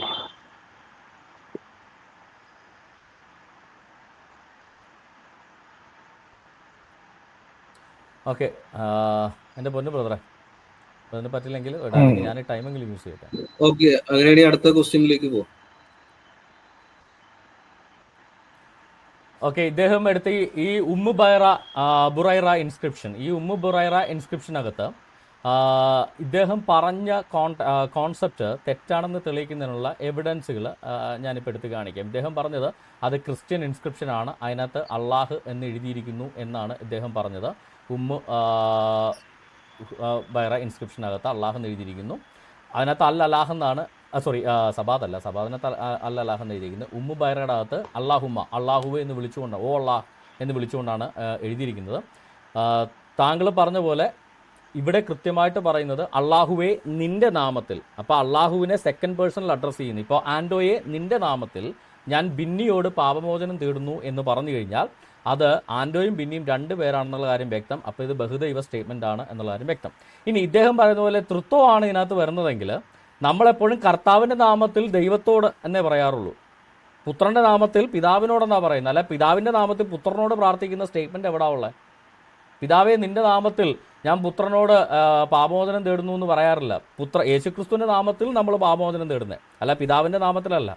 അള്ളാഹെന്നും റബ്ബെന്നും വരുമ്പോൾ അള്ളാഹ് എന്നുള്ളത് പിതാവെന്നുള്ള സ്റ്റേറ്റ്മെൻറ്റ് വരത്തുള്ളൂ. അപ്പോൾ താങ്കൾ ആ പറഞ്ഞത് ക്രിസ്ത്യനാണെന്നുള്ളതിൻ്റെ ഏറ്റവും തെറ്റാണ് എന്നുള്ളതിൻ്റെ എവിഡൻസ് ആണ് അതിനകത്ത് വരുന്നത്. ഇനി അതിനകത്തെ ഞാൻ താങ്കൾക്ക് വേണ്ടി ഈ സൗദി കുവൈറ്റ് ഇസ്ലാമിക അല്ല, അവർ അക്കാഡമിക് സ്കോളേഴ്സാണ്, അവരുടെ ഇത് ഞാനിപ്പോൾ താങ്കൾക്ക് എടുത്ത് ഡിസ്പ്ലേ ചെയ്യാം. അതിനകത്ത് താങ്കൾക്ക് എന്ത് മറുപടിയാണുള്ളത് ഞാൻ വായിക്കാം. അവരുടെ ഡിസ്പ്ലേ അവരുടെ ഞാൻ ഡിസ്പ്ലേ ചെയ്തിട്ട് ഞാൻ വായിക്കാം.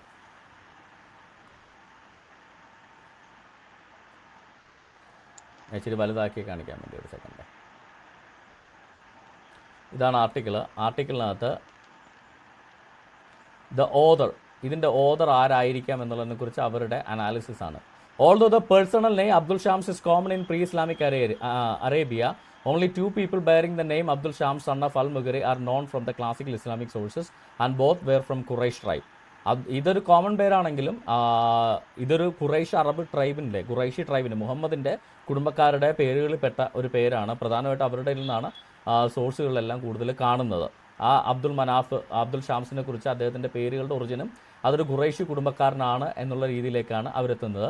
ഷംസ് എന്ന് പറഞ്ഞാൽ സൺ എന്നാണ് അർത്ഥം. അബ്ദുൽ ഷാംസ് വെച്ചാൽ സൂര്യൻ്റെ അടിമ എന്നാണ് അർത്ഥം. സൂര്യൻ്റെ അടിമ എന്ന് പറയുമ്പോൾ തന്നെ, സൂര്യദേവൻ്റെ അടിമ എന്ന് പറയുമ്പോൾ തന്നെ നിങ്ങൾക്ക് ഊഹിക്കാം അതാരാന്ന്. ഷംസ് ഞാൻ പറഞ്ഞ അള്ളാഹയുടെ അടിമ എന്ന് പറഞ്ഞാൽ ക്ഷമിക്കുക, സൂര്യൻ്റെ അടിമ എന്നാണ് അബ്ദുൽ ഷംസിൻ്റെ അർത്ഥം. അപ്പോൾ അബ്ദുൽ ഷംസ് എന്ന് പറയുന്നത് തന്നെ ഒരു പേഗൻ റിലീജിയനായിട്ട് ബന്ധം. അപ്പോൾ ഈ ഖുറൈഷികളുടെ ഇടയിൽ പ്രീ ഇസ്ലാമിക് അറേബ്യയിൽ മുഹമ്മദിൻ്റെ പാരമ്പര്യത്തിൽ അബ്ദുള്ള മാത്രമല്ല, അബ്ദു ഉസയുണ്ട്, അബ്ദുൽ ഷംസ് ഉണ്ട്, സൂര്യൻ്റെ അടിമയുണ്ട്, അള്ളാഹയുടെ അടിമയുണ്ട്, ഉസയുടെ അടിമയുണ്ട്, അങ്ങനെ ഒത്തിരി അടിമകളുണ്ട്. അപ്പോൾ അതിൽ അള്ളാഹ് മാത്രം സത്യദൈവവും ബാക്കി ഷംസും ഈ ഉസയൊക്കെ എല്ലാം വ്യാജ ദൈവം എന്ന് പറയുന്നതിനകത്ത് എങ്ങനെയാണ് ബ്രദർ ലോജിക്ക്? ഇതൊരു പേഗൻ അറബുകളുടെ സിസ്റ്റമാണ്. അതിനകത്ത് ഷംസിൻ്റെ അടിമയെന്ന് പേരുള്ള ആളുടെ സാധനമാണ് ഇത്. ഇനി അദ്ദേഹം മതം മാറി ക്രിസ്ത്യാനിയായി എന്ന് താങ്കൾ വെച്ചാൽ പോലും ഇതിനകത്തെ ഫോർമുല എന്ന് പറയുന്നത് കൃത്യമായിട്ട് പ്രീ ഇസ്ലാമിക് ഫോർമുലയാണ്, അല്ലാതെ ക്രിസ്ത്യൻ ഫോർമുലയല്ല എന്നാണ് അവർ പറയുന്നത്. കാര്യം അവർ കൃത്യമായിട്ട് പറയുന്നത് ക്രിസ്ത്യൻ ഫോർമുലകളിലെല്ലാം അതിൻ്റെ ഒരു അറ്റസ്റ്റേഷൻ തന്നെ ദിക്കർ അൽ ഇലാഹ് എന്ന് രേഖപ്പെടുത്തിയിട്ടുണ്ടാവും. അൽ ഇലാഹിൻ്റെ നാമത്തിൽ അല്ലെങ്കിൽ അൽ അലാഹയുടെ നാമത്തിൽ. താങ്കൾ പറഞ്ഞത് വളരെ കൃത്യമാണ്. അവിടെ അൽ ഇലാഹ് എന്നല്ല അൽ അലാഹ എന്ന് എഴുതിയിരിക്കുന്നത്. അറബിയിൽ അലാഹ എന്നൊരു പദം ഇല്ലാത്തതുകൊണ്ട് എല്ലാവരും അൽ ഇലാഹ് എന്ന് വായിക്കുന്നത് മാത്രം. അലാഹയുടെ തത്തുല്യ പദം ഇലാഹ ആയതുകൊണ്ട് അൽ ഇലാഹ് എന്ന് വായിക്കുന്നത്. അപ്പോൾ അള്ളാഹും അല്ലിലാഹും രണ്ടാണെന്നുള്ളതിൻ്റെ ഏറ്റവും വലിയ ഇതാണ് കാര്യം. അള്ളാഹിലെ അല്ലെന്ന് പറയുന്നത് കഴിഞ്ഞാൽ പിന്നെ ലാഹ് മാത്രമുള്ളത്. ഇത് അൽ അലാഹ എന്നാണ് എഴുതിയിരിക്കുന്നത്. അൽ അലാഹ, അലാഹ എന്നുള്ളതാണ് അള്ളാഹായി മാറിയെന്ന് വാദിക്കുന്ന ആളുകൾ എങ്ങനെയാണ് അൽ അലാഹ അപ്പം അൽ അല്ലാഹുവായി മാറിയോ? അള്ളാഹു എന്ന അൽ അല്ലാഹുവായി മാറി, രണ്ടല്ലൂരു. അതെങ്ങനെയാണ് ലോജിക്കലാവുന്നത് നിങ്ങളും ചിന്തിച്ചു നോക്കുക. അപ്പോൾ അൽ അലാഹ എന്ന് പറഞ്ഞു കഴിഞ്ഞാൽ അപ്പോൾ അലാഹയല്ല, സിറിയാക്കിലെ അരാമിക്കിലെ അലാഹയല്ല അള്ളാഹുവായി മാറി എന്നുള്ള കാര്യം വളരെ വ്യക്തമാണ്. കാര്യം അള്ളാഹുവിലെ അല്ല് എന്നർത്ഥം വരുന്ന ആർട്ടിക്കിളാണ്, ബാക്കി വരുന്നത് ലാഹാണ്. ഓക്കെ, ഇവിടെ അതാണ് അലാഹയാണ് അള്ളാഹുവായി മാറിയെങ്കിൽ അൽ രണ്ടല്ല ഇവിടെ വരുന്നതായിട്ട് വരും. അത് ഒരിക്കലും ലോജിക്കലി അറബിക്കലി പോസിബിൾ അല്ല. ഒരു പേരിൻ്റെ ഒപ്പം രണ്ടല്ല് വരിക എന്നുള്ളത് അറബിക്കലി പോസിബിൾ അല്ല. അപ്പോൾ അലാഹ എന്ന് പറഞ്ഞു കഴിഞ്ഞാൽ അത് ഇലാഹ് എന്നുള്ളതിൻ്റെ അരാമിക് രൂപമാണ്. പ്രാകൃത അരാമിക്കിൽ നിന്ന് ക്രിസ്ത്യാനികളായതുകൊണ്ട് അവർ അലാഹ എന്ന് എഴുതിയ, അപ്പോൾ അൽ അലാഹ എന്നവർ എഴുതി. അപ്പോൾ അതെങ്ങനെയാണ് അലാഹയാണ് അള്ളാഹുവെങ്കിൽ അൽ അള്ളാഹു എന്ന് വരും. അത് ശുദ്ധ അറബിക് ഭാഷ പ്രകാരം ശുദ്ധ അബദ്ധമായി പോകുന്നത്. അപ്പോൾ ഇതിനകത്ത് കൃത്യമായിട്ട് അവർ പറയുന്നുണ്ട് ഈ ഇതൊരു ഇസ്ലാമിക് പ്രീ ഇസ്ലാമിക് പേഗൻ ഖുറൈഷികളുടെ ഒരു അഡ്രസ്സിംഗ് രൂപമാണ്, അല്ലാതെ ക്രൈസ്തവരുടെ അല്ല എന്ന് നമുക്ക് കൃത്യമായിട്ട് ഇതിനകത്ത് അവർ പറഞ്ഞിട്ടുണ്ട്. പിന്നെ ഇത് മോണോതീയിസ്റ്റിക് ആണെന്ന് പലരും വാദിക്കാറുണ്ട്. ഇത് ക്രിസ്ത്യൻ അല്ല, പക്ഷേ ഏതോ മോണോതീയിസ്റ്റിക് റിലീജിയൻ ആണെന്നൊക്കെ പലരും വാദിക്കാറുണ്ട്. അത് വായിച്ചാൽ തന്നെ അറിയാം. ആൻഡോയെ നിന്റെ നാമത്തിൽ ഞാൻ ബിന്നിയോട് പാപമോചനം തേടുന്നു എന്ന് പറഞ്ഞാൽ ആൻഡോയും ബിന്നിയും രണ്ടുപേരാന്നുള്ള ഒരു ഉറപ്പല്ലേ?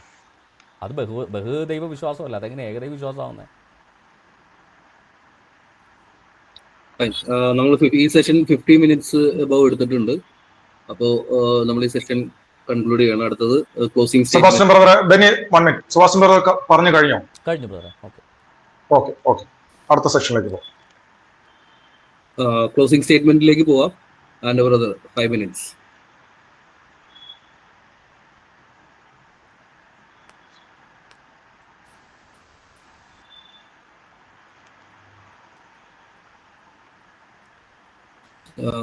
മൈക്ക് മ്യൂട്ടാണ്. സെബാസ്റ്റ്യൻ ബ്രദർ ഇവിടെ ചോദിച്ച കാര്യങ്ങൾ ഞാനിപ്പോ എടുത്തിട്ടുണ്ട്. അതിപ്പോ വേണ്ടല്ലോ, എന്തുവാട്ടെ. അപ്പം ഈ കവിതകൾ എഴുതിയിരിക്കുന്ന ആളുകളുടെ പേര് ആദ്യം പറഞ്ഞു. ക്ലോസിംഗ് സ്റ്റേറ്റ്മെന്റ് ആണ്.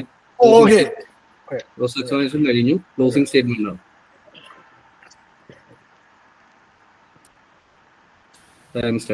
ഈ ഇന്നത്തെ ഈ സംവാദത്തില് നമ്മളിവിടെ പരിശോധിച്ചത് ക്രിസ്ത്യാനികൾ ഈ ഇസ്ലാമിന് മുമ്പ് അള്ളാഹു എന്ന് വിളിച്ചിട്ടുണ്ടോ എന്നുള്ളതാണ്.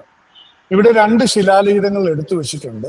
2 ശിലാലിഖിതങ്ങളിൽ ഒന്ന് കുരിശോട് കൂടിയതും ഒന്നൊരു പള്ളിക്കുള്ളിൽ നിന്ന് കിട്ടിയതും ആണ് ഉള്ളത്. ആ 2 ശിലാലിഖിതങ്ങളിലും അവിടെ എഴുതിയിരിക്കുന്നത് അള്ളാഹ് എന്ന് തന്നെയാണ്. സെബാസ്റ്റ്യൻ ബ്രദർ പറയുന്നത് അത് അൽ ഇലാഹ് എന്നാണെന്നാണ്. പക്ഷെ അതിനകത്ത് സെബാസ്റ്റ്യൻ ബ്രദർ പറയുന്ന മാതിരി അൽ ഇലാഹ് എന്നാണെങ്കിൽ ഒരു ലാം അല്ലെങ്കിൽ ഒരു വര പോലത്തെ ഒരു സാധനം കൂടെ അവിടെ വേണം. അല്ലാതെ അതിനെ അൽ ഇലാഹ് എന്ന് വായിക്കില്ല. അതായത് ആലിഫ് ലാം എന്നുള്ളതിൽ ഒരു ആലിഫ് കൂടെ ഉണ്ടെങ്കിൽ നമുക്കത് വായിക്കാം. ആലിഫ് ഇല്ലാത്ത സ്ഥിതിക്ക് അതിനെ അള്ളാഹ് എന്ന് വായിക്കാനേ തരവുള്ളൂ. കാരണം ഈ പറയുന്ന നിങ്ങളിനി പറയുന്ന രീതിക്കാണെങ്കിൽ പോലും അറബിക്കിന്റെ വ്യാകരണ നിയമം അനുസരിച്ച് ആ ലാം അവിടുന്ന് ലോപിച്ചു പോകുന്നത് കൊണ്ട് അല്ല എന്ന് വായിക്കണം. അറബിക് നിയമമാണത്. ഇതെനിക്ക് തിരുത്താൻ കഴിയില്ല. അപ്പം ഈ പറയുന്ന അറബികൾക്ക് മുമ്പ്, ഈ ഇസ്ലാമിന് മുമ്പ് ക്രിസ്ത്യാനികൾ ഇത് ഉപയോഗിച്ചിട്ടുണ്ട്. കാരണം തുറിയാനി ക്രിസ്ത്യാനികൾ അവിടെ ആ നാടുകളിൽ ജീവിച്ചിരുന്നവരാണ്. അവര് ഏതൊരു നാട്ടിൽ ചെന്നാലും ആ നാട്ടിന്റെ സാമാന്യ ഭാഷയിലേക്ക് അവര് ദൈവത്തെ വിളിക്കാൻ എടുക്കാറുണ്ട്. അവരുടെ ഭാഷ സുറിയക്കാണ്, അവര് ആരാധനാക്രമങ്ങൾ അതാണ്. ഈവെന്തോ അവർ ആ ഭാഷയും ഉപയോഗിക്കാറുണ്ട്. അവിടെ ഈ പറയുന്ന നജ്റാനില് ഈ വിശുദ്ധരും ആ നജ്റാനോട് ചേർന്നുള്ള സ്ഥലങ്ങളിലുള്ള ഈ വിശുദ്ധരും ഇത് ഉപയോഗിച്ചിട്ടുണ്ട്. ഇനി റാക്കുഷ് ശിലാലിഖിതങ്ങളില് ഒക്കെ നമ്മൾ കാണുന്നത് ഈ അള്ളാഹ് എന്നുള്ള വാക്ക് തന്നെയാണ്.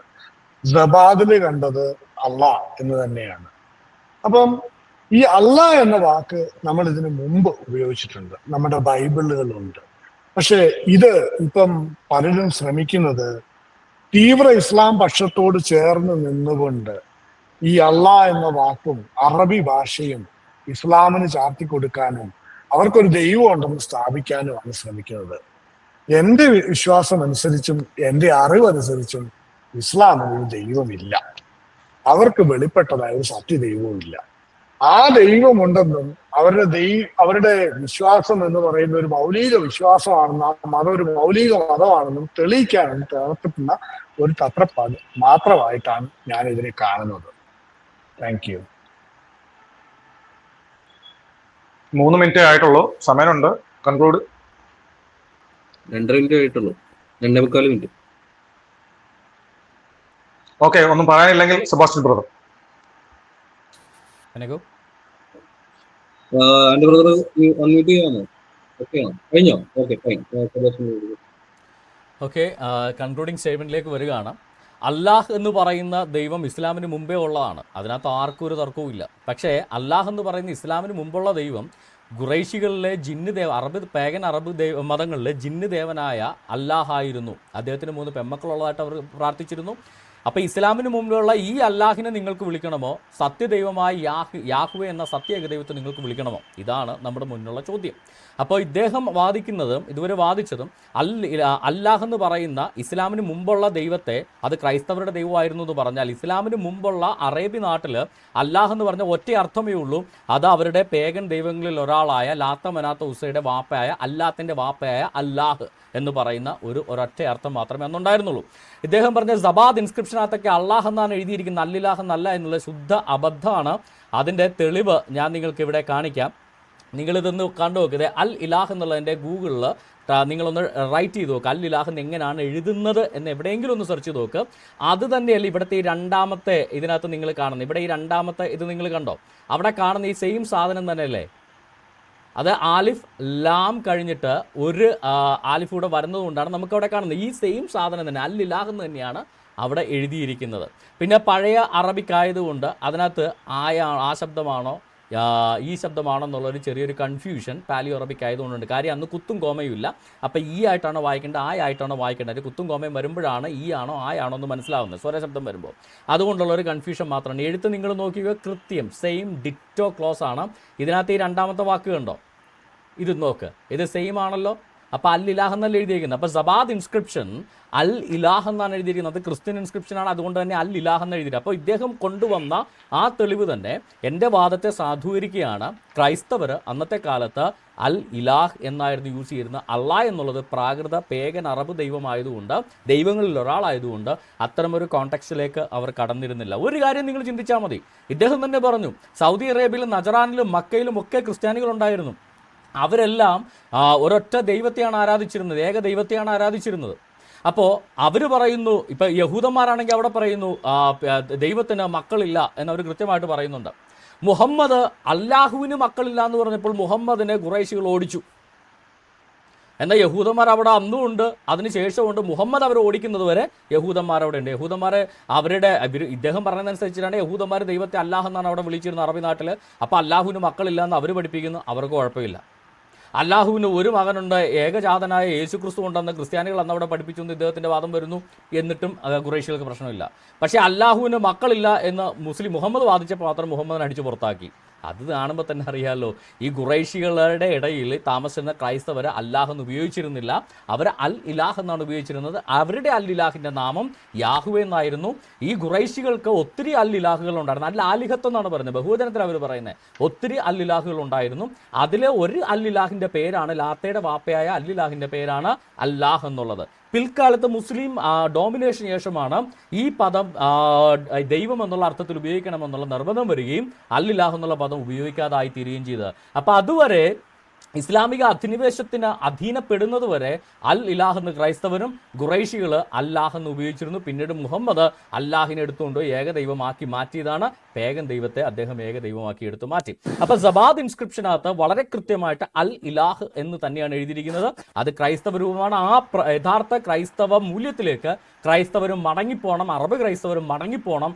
അൽ ഇലാഹ് എന്ന് അന്ന് അപ്പോസ്തലന്മാരുടെ ശിഷ്യന്മാർ വിളിച്ചെങ്കിൽ അത് തന്നെ വിളിച്ച് മുന്നോട്ട് പോകുക. അല്ലാതെ അറബികൾ കഴുത്തിന് വാള് വെക്കുമ്പോൾ അൽ ഇലാഹിനെ മാറ്റി അറബി പേഗൻ ദൈവമേ എന്ന് വിളിക്കേണ്ട ഗതികേട് ഒരു ക്രൈസ്തവനില്ല. അങ്ങനെ വിളിച്ച് മിഡിൽ ഈസ്റ്റിലെ ക്രൈസ്തവരുടെ എണ്ണം ഇന്ന് കേരളത്തിൽ നിന്ന് പോയ മലയാളികളെ ഉള്ളു അവിടെ ക്രൈസ്തവരായിട്ട്. സിറിയയിലൊക്കെ വിരല് പോലെയായി ക്രൈസ്തവർ ഈ അള്ളാഹിനെ വിളിച്ച്. ഇനിയെങ്കിലും ഈ അള്ളാഹു എന്ന പ്രാകൃത പേഗൻ ദൈവത്തിന്റെ പേരിനെ നമ്മുടെ ദൈവത്തിനെ ആയിട്ട് വിളിക്കാതെ യഥാർത്ഥ സത്യേക ദൈവമായ യാഹുവെ, അല്ലിലാഹ യാഹുവെ വിളിച്ച് ആരാധിക്കണം. അവരെ ഉപദേശിക്കേണ്ട നിങ്ങൾ പറയാം, മലയാളികളും കൂടെ കയറി അള്ളാഹു എന്ന് വിളിച്ച് പ്രാർത്ഥിക്കണമെന്ന് പറഞ്ഞാൽ അത് അവിടുത്തെ അവസ്ഥ ഇനി ഇവിടെയും വരണം എന്നായിരിക്കും താങ്കൾ ഉദ്ദേശിക്കുന്നത്. എന്നാൽ എൻ്റെ അഭിപ്രായം അങ്ങനെയല്ല. അപ്പോൾ ഇതുവരെയുള്ള സകല ഇൻസ്ക്രിപ്ഷൻസിനകത്തും ക്രൈസ്തവരുടെ ഇൻസ്ക്രിപ്ഷനാണോ അൽ ഇലാഹ് എന്നും പേഗൻ ഖുറൈശികളുടെ പേഗൻ മതത്തിൻ്റെ ഇൻസ്ക്രിപ്ഷൻസും ഇസ്ലാമിക് ഇൻസ്ക്രിപ്ഷൻസും അല്ലാഹ് എന്നുമാണുള്ളത്. ഇതിൽ നിന്ന് എന്ത് മനസ്സിലാക്കാം? അല്ലിലാഹ് എന്നുള്ളത് ക്രൈസ്തവ പാരമ്പര്യവും അള്ളാഹ് എന്നുള്ളത് പ്രാകൃത പേഗൻ ദൈവമാണെന്നും മനസ്സിലാക്കാം. അതുകൊണ്ട് എല്ലാവരും യഥാർത്ഥ സത്യേക ദൈവമായ അൽ ഇലാഹായ യാഹുവയെ ആരാധിക്കുക, അള്ളാഹുവിനെ ഉപേക്ഷിക്കുക. എല്ലാവർക്കും നന്ദി. ദൈവം നിങ്ങളെല്ലാവരും ധാരാളമായിട്ട് അനുഗ്രഹിക്കുക. ഓക്കെ, ഡിബേറ്റ് കഴിഞ്ഞു. ഇനി ഓർഡറിൽ മോഡറേറ്റർക്ക് ബെന്നിക്ക് എന്തെങ്കിലും പറയാനുണ്ടെങ്കിൽ പറയാം. ബ്രദർ പറഞ്ഞോ? ഇല്ല, ബൈ ഓർഡർ താങ്കൾ പറഞ്ഞോളൂ. ഓർഡർ പ്രകാരം ഓക്കെ, നമ്മുടെ ഡിബേറ്റ് ഇപ്പോൾ അവസാനിച്ചിരിക്കുകയാണ്. വളരെ നല്ലൊരു അക്കാഡമിക്കൽ സ്കോപ്പുള്ള ഡിബേറ്റ് ആയിരുന്നു. പ്രത്യേകിച്ച് സെമിറ്റിക് കമ്മ്യൂണിറ്റിയെ കുറിച്ചൊക്കെ പഠിക്കുന്ന ആളുകൾക്ക് വളരെ അക്കാഡമിക്കൽ സ്കോപ്പ് ഉണ്ടായിരുന്ന ഒരു ടോപ്പിക്കാണ്. ഇസ്ലാമിന് മുമ്പ് അല്ലാഹ് എന്നുള്ള പദം അറബ് ക്രിസ്ത്യൻസ് ഉപയോഗിച്ചിരുന്നോ ഇല്ലയോ എന്നുള്ളത് വളരെ നല്ല രീതിയിൽ രണ്ടുപേരും പ്രസന്റ് ചെയ്തു. എന്നാൽ റിബിട്ടൽ തൊട്ടുള്ള സെഷൻസ് അല്പം കൺഫ്യൂഷൻസ് ഉണ്ടായിരുന്നു. രണ്ടുപേരും പ്രത്യേകിച്ച് റിബിട്ടലെ വെച്ച് ക്രോസ് എക്സാമിനേഷൻ വളരെ 2 ചാൻസ് ഉണ്ടായിട്ടും വളരെ വീക്കായിരുന്നു. അതിന് ഒരുപാട് ടൈമും കൺസ്യൂം ചെയ്തു. അവിടെ ഒരു ഇച്ചിരി കൺഫ്യൂഷൻസ് നമുക്ക് വന്നു. അപ്പൊ കൂടുതൽ സമയം ഇനിയും വേണ്ടതായിട്ട് ഈ ചെറിയൊരു ടോപ്പിക് ആയിരുന്നുവെങ്കിൽ സ്കോപ്പ് ഒരുപാടുണ്ടെങ്കിലും കൂടുതൽ സമയം ഇതിനും ആവശ്യമായി എന്ന് തോന്നുന്ന രീതിയിലേക്കാണ് നമ്മുടെ ക്രോസ് എക്സാമിനേഷനും റിബട്ടിലും പോയിട്ടുള്ളത്. എന്നാലും രണ്ടുപേരും കൺക്ലൂഡ് ചെയ്തു. അപ്പോൾ ഈ വിഷയത്തിൽ കൂടുതൽ പഠനങ്ങൾ ഇനിയും ഉണ്ടാകട്ടെ. Thank you. നല്ല രീതിയിൽ വളരെ സഹിഷ്ണുതയോടെ രണ്ടുപേരും, പ്രത്യേകിച്ച് സമയത്തിന്റെ വിഷയമൊക്കെ ഉണ്ടായ സമയത്തെല്ലാം സഹിഷ്ണുതയോടെ 2 ഡിബേറ്റേഴ്സും അതുപോലെ മോഡറേറ്ററും എല്ലാവരും സഹകരിച്ചു. വളരെ നല്ല ഡിബേറ്റ് ആയിരുന്നു. Thank you Sebastian brother, Anto brother, ഒപ്പം Kevin brother. Thank you. Okay, thank you mister Benny. അപ്പോൾ നമ്മുടെ മിസ്റ്റർ ആൻഡോയും സെബാസ്റ്റ്യൻ ബ്രദറുമായിട്ടുള്ള ഡിബേറ്റ് അവസാനിച്ചിരിക്കുകയാണ്. ഇതിനെ ഒരു ഡിബേറ്റായി ഒരു സൗഹൃദ സംഭാഷണം എന്ന ഒരു ലെവലിലേക്ക് എത്തിയിട്ടുള്ളൂ. കാരണം എന്ന് വെച്ച് കഴിഞ്ഞാൽ വ്യക്തമായ ഒരു ഹോംവർക്ക് ആൻഡോയുടെ ഭാഗത്തുനിന്ന് ഉണ്ടായിട്ടില്ല. അത് കുറച്ചുകൂടെയൊക്കെ സ്റ്റഡി ചെയ്യണം. ഫസ്റ്റ് ടൈം ആയതുകൊണ്ടാവാം ആൻഡോയ്ക്ക് അത് കൃത്യമായിട്ട് പ്രസന്റ് ചെയ്യാനോ സാധിച്ചിട്ടില്ല. കാര്യം ക്ലബ് ഹൗസിലൊക്കെ ആൻഡോ വളരെയധികം നന്നായിട്ട് സംസാരിക്കുന്നത് കണ്ടിട്ടുണ്ട്. ഞാൻ ആൻഡോയുടെ കുറെ സംഭാഷണങ്ങൾ പോലും ഇപ്പോഴും റെക്കോർഡ് ചെയ്ത് സൂക്ഷിച്ചിട്ടുണ്ട്. അപ്പോൾ അതൊക്കെ വെച്ച് നോക്കി അത്ര നല്ലൊരു സംവാദമായിരിക്കും എന്നാണ് കരുതിയത്. അപ്പൊ കുറച്ചുകൂടെ ഹോംവർക്ക് ചെയ്യാം. ഇല്ലല്ല ഇടപെടരുത് പ്ലീസ്. ഇല്ലല്ല, മോഡറേറ്ററിന്റെ അഭിപ്രായമാണ് പറയുന്നത്. ഞാൻ താങ്കൾ പറഞ്ഞപ്പോൾ ഡിസ്റ്റർബ് ചെയ്തില്ലല്ലോ. താങ്കൾ പറഞ്ഞപ്പോൾ ഞാൻ ഡിസ്റ്റർബ് ചെയ്തില്ലല്ലോ. മോഡറേറ്ററുടെ അഭിപ്രായമാണ് പറയുന്നത്. ജഡ്ജി ചെയ്തോട്ടെ. ഇല്ല, താങ്കൾ ഇടപെടരുത്. താങ്കൾ സംസാരിച്ചപ്പോൾ ഞാൻ ഇടയ്ക്ക് കയറിയില്ലല്ലോ. ഞാൻ എന്റെ താങ്കളുടെ അഭിപ്രായമല്ലേ പറഞ്ഞത്? ഞാൻ എന്റെ അഭിപ്രായമാണ് പറയുന്നത്. താങ്കൾ മോഡറേറ്റർ എന്ന നിലയിൽ കണ്ട അഭിപ്രായമാണ് താങ്കൾ രേഖപ്പെടുത്തിയത്. ഞാൻ എന്റെ അഭിപ്രായമാണ് രേഖപ്പെടുന്നത്. ഞാൻ എന്റെ ഭാഷയിൽ ഇല്ലില്ല. അതിന്റെ ഇത് ക്ലബ് ഹൗസ് ചർച്ചയല്ല. പ്ലീസ് കൂൾ ഡൗൺ ചെയ്യാം. താങ്കൾ മ്യൂട്ട് ചെയ്യൂ. താങ്കൾ ഇല്ലില്ല. താങ്കളുടെ അഭിപ്രായം പറഞ്ഞ പോലെ ഞാൻ എന്റെ അഭിപ്രായം പറയുന്നു. ഇത് ക്ലബ് ഹൗസ് ചർച്ചയല്ല. ഇത് ഒരു സ്ട്രക്ചേർഡ് ഡിബേറ്റ് ആണ്. ഒത്തിരി വിട്ടുവീഴ്ചകൾ തന്നിട്ടുണ്ട്. ഇല്ലില്ല, താങ്കൾ ഇടയ്ക്ക് ഇത് കയറരുത്. ഇടയ്ക്ക് നിങ്ങളുടെ ക്ലബ് ഹൗസ് ചർച്ച അല്ല ഇതിൽ. താങ്കൾ ഇടപെടരുത്. താങ്കളുടെ വ്യൂവിലാണ് താങ്കൾ പറഞ്ഞത്. ഞാൻ എന്റെ വ്യൂവിൽ പറയുന്നു. ഇത് ആര് ജയിച്ചു ആര് തോറ്റു എന്നുള്ളതല്ല വിഷയം. ഇല്ല, അത് പറ്റില്ല. താങ്കൾ ഇങ്ങനെ ഇത് ക്ലബ് ഹൗസ് ചർച്ചയല്ല. താങ്കളുടെ അഭിപ്രായം പറഞ്ഞപ്പോൾ ഞങ്ങൾ അതിൽ ഇടപെട്ടില്ല. അല്ല, അതുകൊണ്ട് തന്നെ ഞാൻ എന്റെ അഭിപ്രായം പറഞ്ഞു കഴിയട്ടെ. എന്നിട്ട് താങ്കൾക്ക് അതിനെക്കുറിച്ച് എന്തെങ്കിലും പറയാനുണ്ടെങ്കിൽ പറയാം. അതല്ലാതെ താങ്കൾ ഞാൻ പറയുന്നതിനെ ഡിസ്റ്റർബ് ചെയ്യേണ്ട കാര്യമില്ല.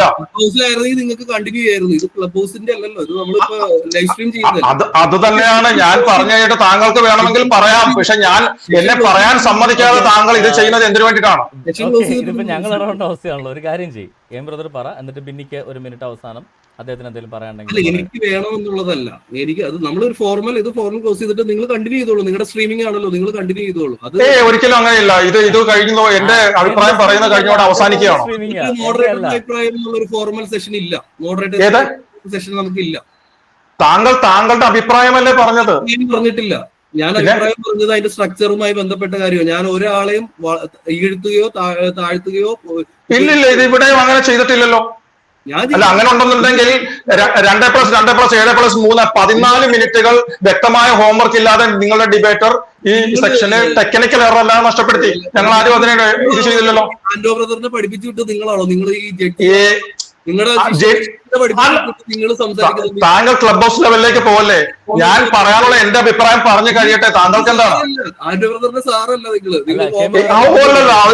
അദ്ദേഹം എന്നേക്കാൾ ഒത്തിരി ഉയർന്നാണ്, എനിക്കറിയാം. അതോടെ നിൽക്കട്ടെ. ഓക്കെ, അപ്പോൾ അതുകൊണ്ട് തന്നെ ഒരു പേപ്പറിൽ ആരെങ്കിലും എഴുതി ഫോട്ടോ എടുത്ത് കൊടുത്തിട്ട് മറ്റേ സാധനങ്ങളോ അല്ലെങ്കിൽ ശിഖലാലിഖിതങ്ങളോ അല്ലെങ്കിൽ ഇങ്ങനെയൊക്കെ പറയുകയല്ല വേണ്ടത്. കുറച്ചുകൂടെയൊക്കെ എവിഡൻസുകൾ കളക്ട് ചെയ്ത് വെച്ചുകൊണ്ട് സഡനായിട്ട് പ്രസന്റ് ചെയ്യാൻ സാധിക്കട്ടെ. ഇനിയും ഇതുപോലുള്ള ഡിബേറ്റുകൾക്ക് ആൻഡോ ബ്രദറിനെ ക്ഷണിക്കുന്നു. കൃത്യമായ കാര്യങ്ങളൊക്കെ ആയിട്ട് വരിക, നമുക്ക് കറക്റ്റായിട്ട് നടത്താം. അപ്പോൾ ഡിബേറ്റിൽ പങ്കെടുത്ത മിസ്റ്റർ ആൻഡോയ്ക്കും മിസ്റ്റർ ബെന്നിക്കും ഈ ഡിബേറ്റ് കണ്ടുകൊണ്ടിരുന്ന എല്ലാവർക്കും നന്ദി. Thank you. Okay, Anto brother, നമുക്ക് വൈൻഡപ്പ് ചെയ്യാമല്ലോ. എന്തായാലും ഒത്തിരി താങ്ക്സ് എല്ലാവർക്കും. ബെന്നി ബ്രദർ, കെവിൻ പ്രീറ്റർ ബ്രദർ മോഡറേറ്റ് ചെയ്തതിന് ഒത്തിരി നന്ദി. അവസാനമുള്ള അക്കച്ചിക്കിൽ ഒഴിച്ച് മോഡറേഷൻ ഓക്കെ ആയിരുന്നു. എനിക്ക് ഇതൊക്കെ ആരോഗ്യപരമായ സംഭവം അറിയോ? അല്ല, ഈ ഡോക്യുമെന്റ് കയ്യിലുണ്ട്. പക്ഷെ എനിക്ക് ഈ സാധനം ഇതിനകത്ത് സംഭവം പറയാം ബ്രദറെ, നമ്മളിപ്പോ ഡോക്യുമെന്റ് ഏത് സാധനം എന്ന് പറഞ്ഞാൽ പരിശോധിക്കാം. എനിക്ക് പരിശോധിക്കാൻ പോലുള്ള ഓപ്ഷൻ തരുന്നില്ല, അതാ പ്രശ്നം. ഓക്കെ, എനിക്ക് ഈ സാധനം എനിക്ക് ഇവിടുന്ന് എടുത്ത് പ്രസന്റ് ചെയ്തു തരാൻ എനിക്കിത് ഞാനിത് ചിലത് എടുക്കുമ്പോ എന്റെ വിൻഡോസ് നമ്മള് ഏത് കവിതയാണ് എന്ന് പറഞ്ഞു കഴിഞ്ഞാൽ നമുക്ക് ആ കവിത പരിശോധിക്കാം. ഇപ്പൊ ബ്രദറിന് ഏതൊരു പുസ്തകത്തിന്റെ പേര് പറഞ്ഞിട്ട് ആ പുസ്തകം എന്ന് പറയുന്ന ആ കവിതയെ കുറിച്ച് അല്ലെ കുറെ കാര്യങ്ങളെ കുറിച്ച് ഇതൊരു കാര്യമാണ്. അതൊരു എവിഡൻസ് അല്ല. ആ കവിത ഉണ്ടെങ്കിൽ അതൊരു എവിഡൻസ് ആണ്, അത് പ്രൈമറി എവിഡൻസ് ആണ്. ആ കവിതയുടെ എന്തെങ്കിലും ഒരു കോപ്പി ഉണ്ടെങ്കിൽ അതൊരു പ്രൈമറി എവിഡൻസ് ആണ്. അതല്ലാതെ ആ കവിതയെക്കുറിച്ച് അള്ളാഹു ദൈവമാണെന്ന് സ്ഥാപിക്കാൻ വേണ്ടി ഒരാൾ എഴുതിയൊരു ബയാസ്ഡ് ആയിട്ടോ അല്ലാതെയുള്ളൊരു ആർട്ടിക്കിൾ മാത്രം എടുത്തിട്ടത് കാര്യമില്ല. നമ്മൾ ഇത് സ്ട്രീമാണോ? ഇത് സ്ട്രീമാണ്, സോറി. നമുക്ക് വൈൻഡപ്പ് ചെയ്യാം. ഓക്കെ ഞങ്ങൾ വൈൻഡപ്പ് ചെയ്യാണ്. അപ്പൊ ഈ സാധനം എന്തെങ്കിലും ഉണ്ട്? ഞാൻ സ്ട്രീമിംഗ് കട്ട് ചെയ്യട്ടെ.